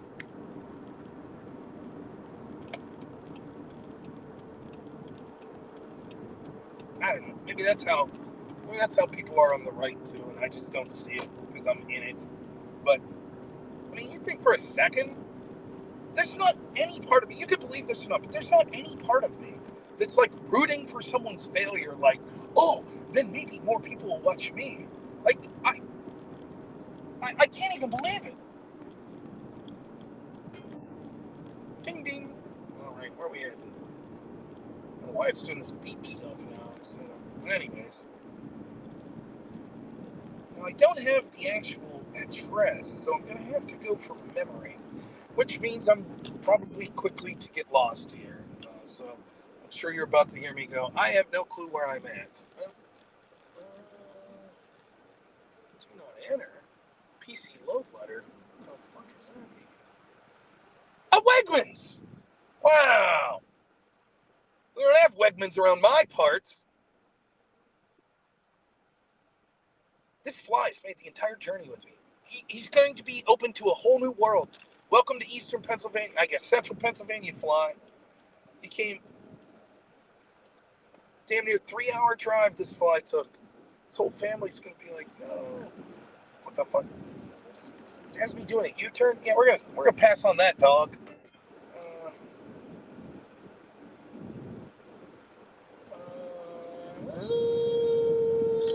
Let's try straight.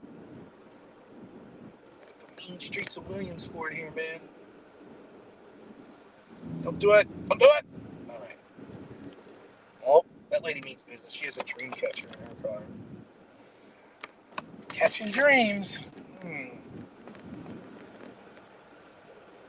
Oh, it's a movie theater.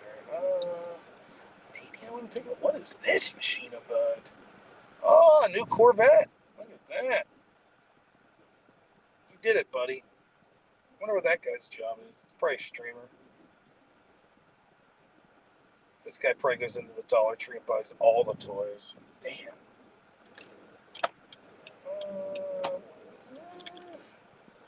We're gonna go straight. I don't know. The guy behind me is looking like, this guy's a fucking idiot. What's he doing? He doesn't know where he's going. You're right, sir. I do not know where I'm going. I think I'm on the wrong end of town, if I fucking remember. I remember there's a Sheetz. That I remember.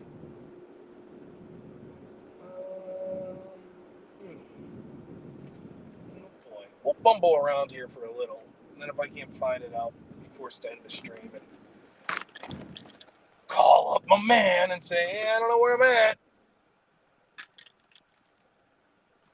Wow.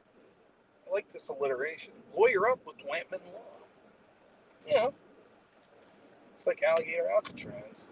Follows the Trump, just alliterate everything and it sounds good philosophy. It's not a bad idea.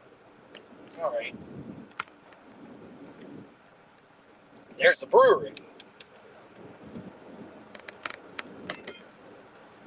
Okay, this shit kind of looks familiar. There's a house. I remember seeing houses. Yep, it's all starting to come back now. And I think that I'm not going the right way. Okay. Yes, this looks unfamiliar. Alrighty. Time to turn. Wow, someone's throwing an old Christmas tree away. It's like brown. That's dedication. At this point, leave the damn thing up. Alright. Turning. See, I know it's near the ball field, so if I find the ball field, that'll be alright. The GPS is telling me to turn right, but in fairness, the GPS doesn't know where I'm going, so I don't know. Alright, so we're going to just mosey on over here. A little bit of a weird turn. Kid on actual roller skates, not even rollerblades. Nice! Okay. The adventure continues. Exciting streaming shit. Hey, come listen to this fat guy that yells about politics, bumble his way through Williamsport, having no idea where he's going, because he's too stupid to just pull up the side of the road and call his friend for the address. No, we shall persist. We're not weak. We don't give up. We're going to keep fumbling around. It's gotten me through life so far. All right. Ooh, an Aces Hardware. Nice. Little League Boulevard. That implies to me that there's probably a field around here. It's a boulevard for the Little League.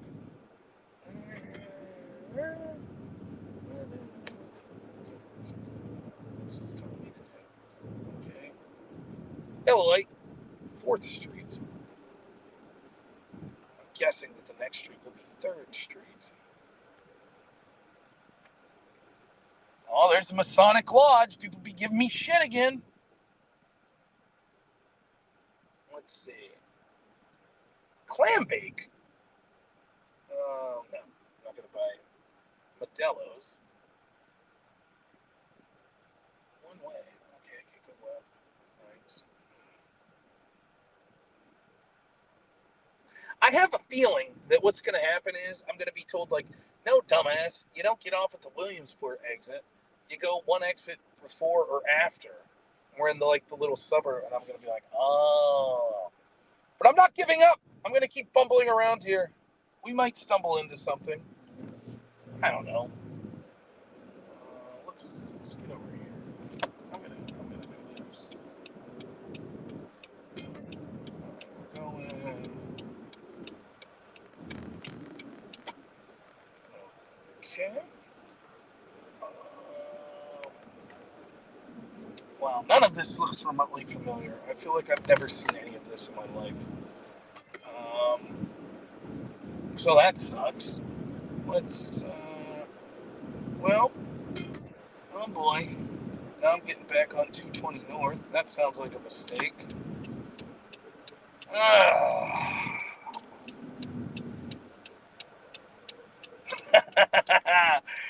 Well, I'm now heading out of Williamsport. This feels like a pretty big failure. I could have swore it was easy. You got off the exit, you saw the sheets, you take a right, bam, you're there. But I never saw the sheets. I don't know where I went wrong.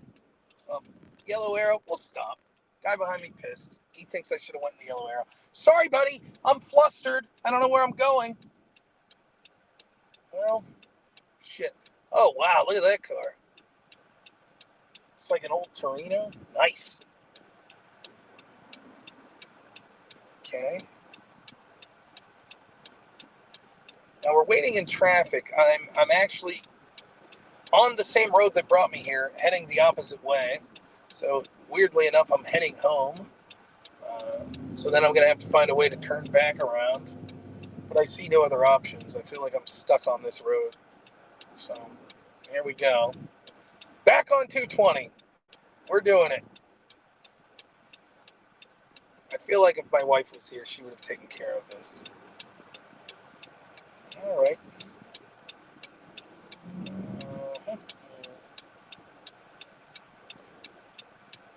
Like, I'm the kind of weird guy, even just driving through Williamsport, Pennsylvania. In my head, what I'm thinking is like, I don't know how anyone could live in a city like this. It's too big. There's traffic. What the fuck is that? What's going on here? Like, I felt like today when I was pumping gas, I'm like, wow, there's like a line to get gas. This sucks. What's going on? And then I have to remind myself, like, oh yeah, no one in the world other than me considers Williamsport, Pennsylvania a city. It just makes me uncomfortable. Oh, green arrow. Now, I don't know if you guys knew this, but the green arrow, the most powerful of all traffic signals, nothing beats the green arrow. You don't fuck with the green arrow. When you see that, you know that shit's real. Bam, green arrow. As a comic book character, Green Arrow sucks, but all right. Let's make a decision here. I blame Carlos, by the way, because I did text him today and said, hey man, what's your address again? And I waited like an hour, and he never sent it, and so I was like, well, oh wait, let me stay here.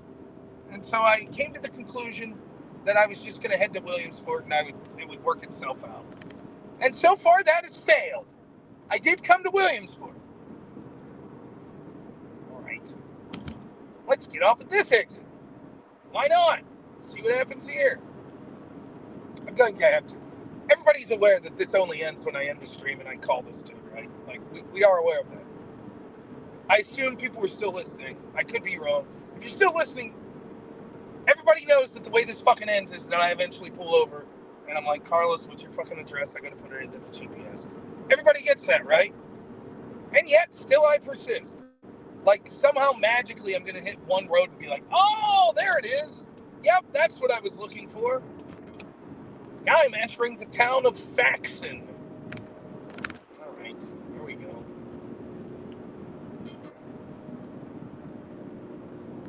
I-180 detour. Follow blue arrow. What the hell's a blue arrow? All right. I think I want to turn back around now.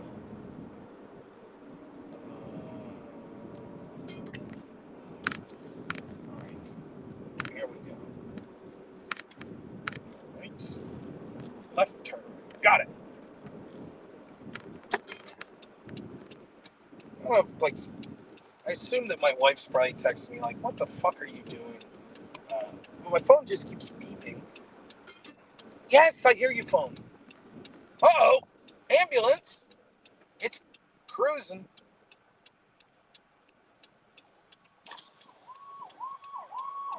Oh, boy.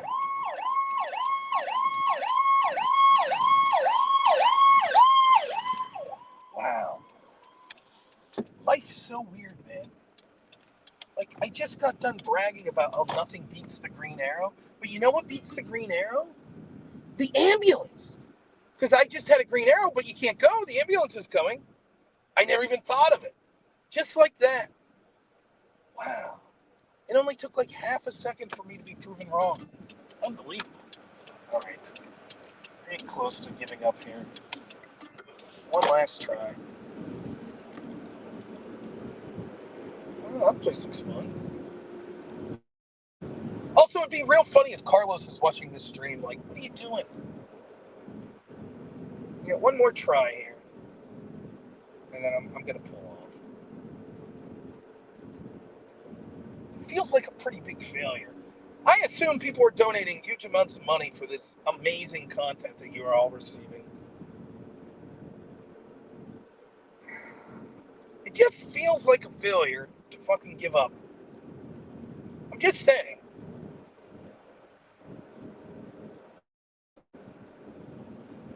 Do we give up when the Germans bomb Pearl Harbor?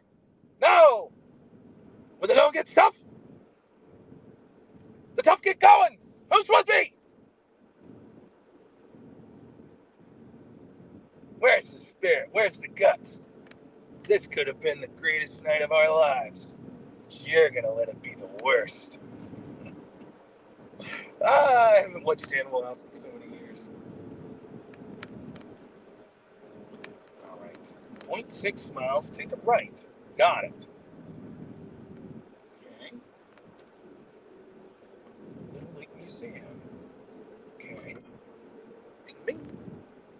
All right. I see where we're going, GPS. See, I have my GPS open, so I can't see the chat or anything like that. I'm just looking at the GPS. So, all right, we're gonna follow this. What time is it? 6 o'clock. Yeah, I'm in. Oh, cool! An RC Cola sign for a bar. Nice. All right, 0.3 miles. There's a lot of bars here. This is the new K bar, and the one behind it was the old K bar. Maybe they both had RC Cola signs. Wow, pretty cool bar. Hanging out with RC Colas. I could drink an RC Cola right now. Get done with that. All right, I think it wants me to turn here. No way. No way. I'm not taking that road. That looks like someone's driveway. Yeah, we're going to go here. This is where it wants. Oh, there's an Eagles Club. I'm an Eagles member. Stop in there and ask for directions. Of course, the chance that they would know my friend's house is probably pretty slim. I could just call my friend and get his address. It seems so simple. But we persist. All right, let's go. Where are we going here? Okay. Willow Street. That doesn't sound familiar. Oh, a college. I seem to remember that. I think I remember driving by a college before. Okay. It's about a 50-50 shot. Let's go left. Is this going to get a stop sign? Yes. We'll go left. Let's see what happens. I think I remember that.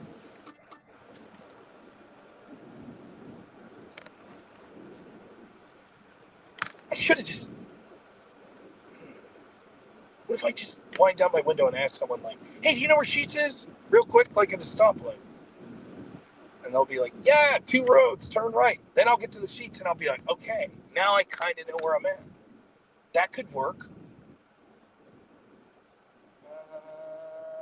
Let's go right here. I don't know. All right, this is it.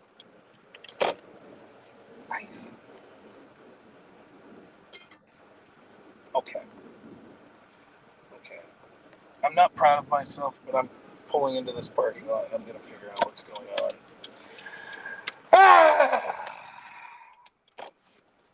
Here we are. A parking lot. Nice. All right, here we go. Hi, chat. Let me see if my friend ever texted me his address. Oh, he did. I could just plug it in. Maybe. Here we go. Nice. I knew he'd come through. He probably texted me that like 2 hours ago. All right. End route. Now I want to put in, how do I do this? Paste. Paste. There we go. Yes. Holy shit, I'm 2 miles away. What the fuck? Oh, shit. All right, we're on the move. Here we go. I feel like I could have did that 20 minutes ago, but oh well. Life moves on. I was in the ballpark, 2 miles away. That's narrowed her down, Okay, here we go. All right. And then, what the hell do they got me doing here? Left. Okay. Sorry about that. GPS. And somehow my high beams got on in that whole exchange. Thank God my wife's not here to witness this. She would probably think I'm a fucking idiot, but we're doing all right. Okay, back on track, baby. It's sort of a pretty town, I guess. I wouldn't want to live here. I guess I could because where my friend lives is nice, but I wouldn't want to live. Of course, I guess no one lives right in town anywhere. I don't know. Small towns for me. My ideal place is like living in the woods, but like 5-10 minutes away from a small town, not a big town. That's what I like. That's good. So I can be alone in the woods if I want, but then you're not far away if you need to go grocery shopping or something. You know, I don't know that I want to live like, in the middle of the Canadian forest or some shit. I don't think I'm hardy enough for that. But all right, we're getting close. Dolly Parton sign, huh? Okay. What the hell was that? We're gonna go, buddy. Well, hey, what's up, buddy? I got a wave. Nice. I like to wave at pedestrians. Most don't wave back, but sometimes you get one. That guy looked pleased. He may have been stumbling out of that bar I saw earlier. Okay.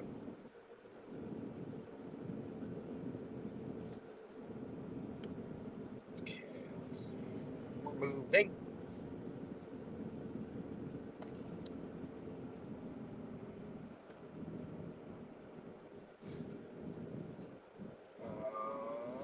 Oh, I might have lost the stream there. I can't tell. That's all right. We're going to keep operating as if we didn't. Getting close now to the road I'm looking for. There we go.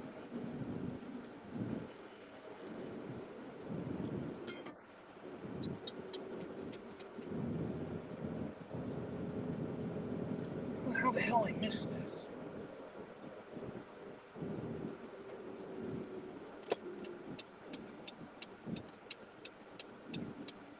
I think I'm just on the other end of town to what I normally would be here. This is now I know right where I'm at now. How the hell did I miss this?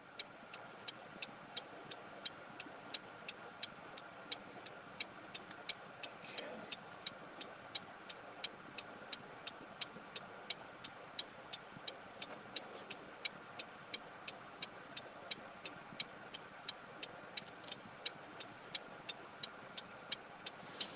We're at a stop sign, in case anyone was curious. We're doing it. All right. Looking good. Safe both ways. Moving on. Nice. Okay. 4th Street. Oh, no, I lied. I don't know where I'm at yet. We're on the periphery of knowing where we're at, which is a good place to be. If you know you are almost where you know you're at, then you sort of know where you're at, right? Makes sense to me. Right on red? Yes, why not? Looks good. Okay. Moving on. There we are. Oh, I got bad news for the stream, though. We're going to be leaving you soon. I think I'm literally on the last road before the driveway. What a bummer for you all. This has to be some of the most exciting content that you've ever witnessed. Truly an epic performance in stupidity, muttering, just jibber-jabbering. Amazing. How the hell did I miss this? I know exactly where I'm at now, but that's because I'm like 2 blocks away. Okay. Right behind me? No, so I can podunk around here. All right, we're gonna get parked and then we'll end the stream. Oh, you know what? I'm probably gonna have to flip those, so I'll stay with you for a couple more seconds because I think I want to park on the other side of the road, if I remember. Yep. All right, there's the house. We good now? Just gonna turn around, get on the other side of the road, and I'm good to go. Always come up to this little stoplight, take a little right, pull into this parking lot, zoom around. Yeah, we did it. I don't know, is that a half win? I didn't have to end the stream. I didn't have to call anyone or anything like that. I just had to check my text message. Nah, it's still a loss. It's a bummer.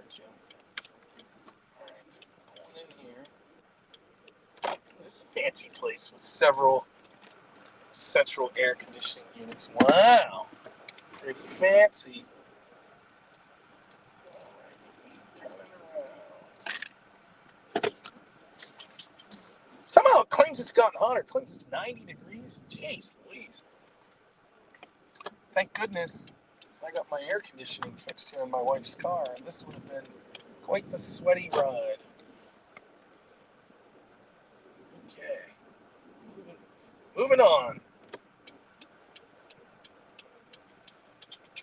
All right. Well, we're almost there.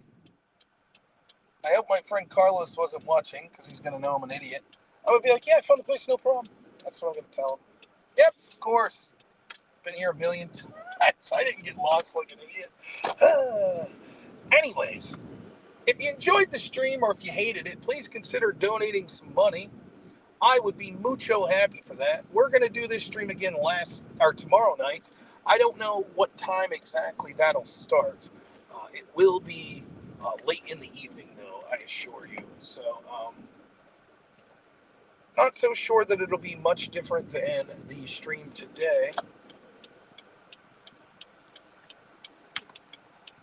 We're going to do this. And if I have to move, there's my man Carlos. Nice. All right. Well, thank you so much. We'll wrap up the stream here. I hope the donations came in. I'm sure everyone was thoroughly entertained. I can't thank any of. I don't have no idea how many people watched. I see Scott. I see Oakbucks. I see Anna Gad. I see my wife is watching. That's great. Yeah. Hi, wife. I hope you just started to. Oh shit. And Carlos is watching. And Are We Not Men? I was right that would be the mod that would stick around. Are We Not Men? So I have no idea how many people watch, but I do thank you all immensely. Thank you so much. I'm gonna head out, and so hopefully tomorrow night, late in the evening, you'll hear me streaming. We'll do it all over again, and hopefully I'll have some really cool shit to say about the Republican event that I'm at. So, all right, we'll talk to you all soon. Thank you so much. As always, have a good one. Oh, wife. Since you're listening, you'll have to end the stream. I could just end me as the guest here. So, wife, you'll have to go upstairs and end the stream. All right. Talk to y'all soon.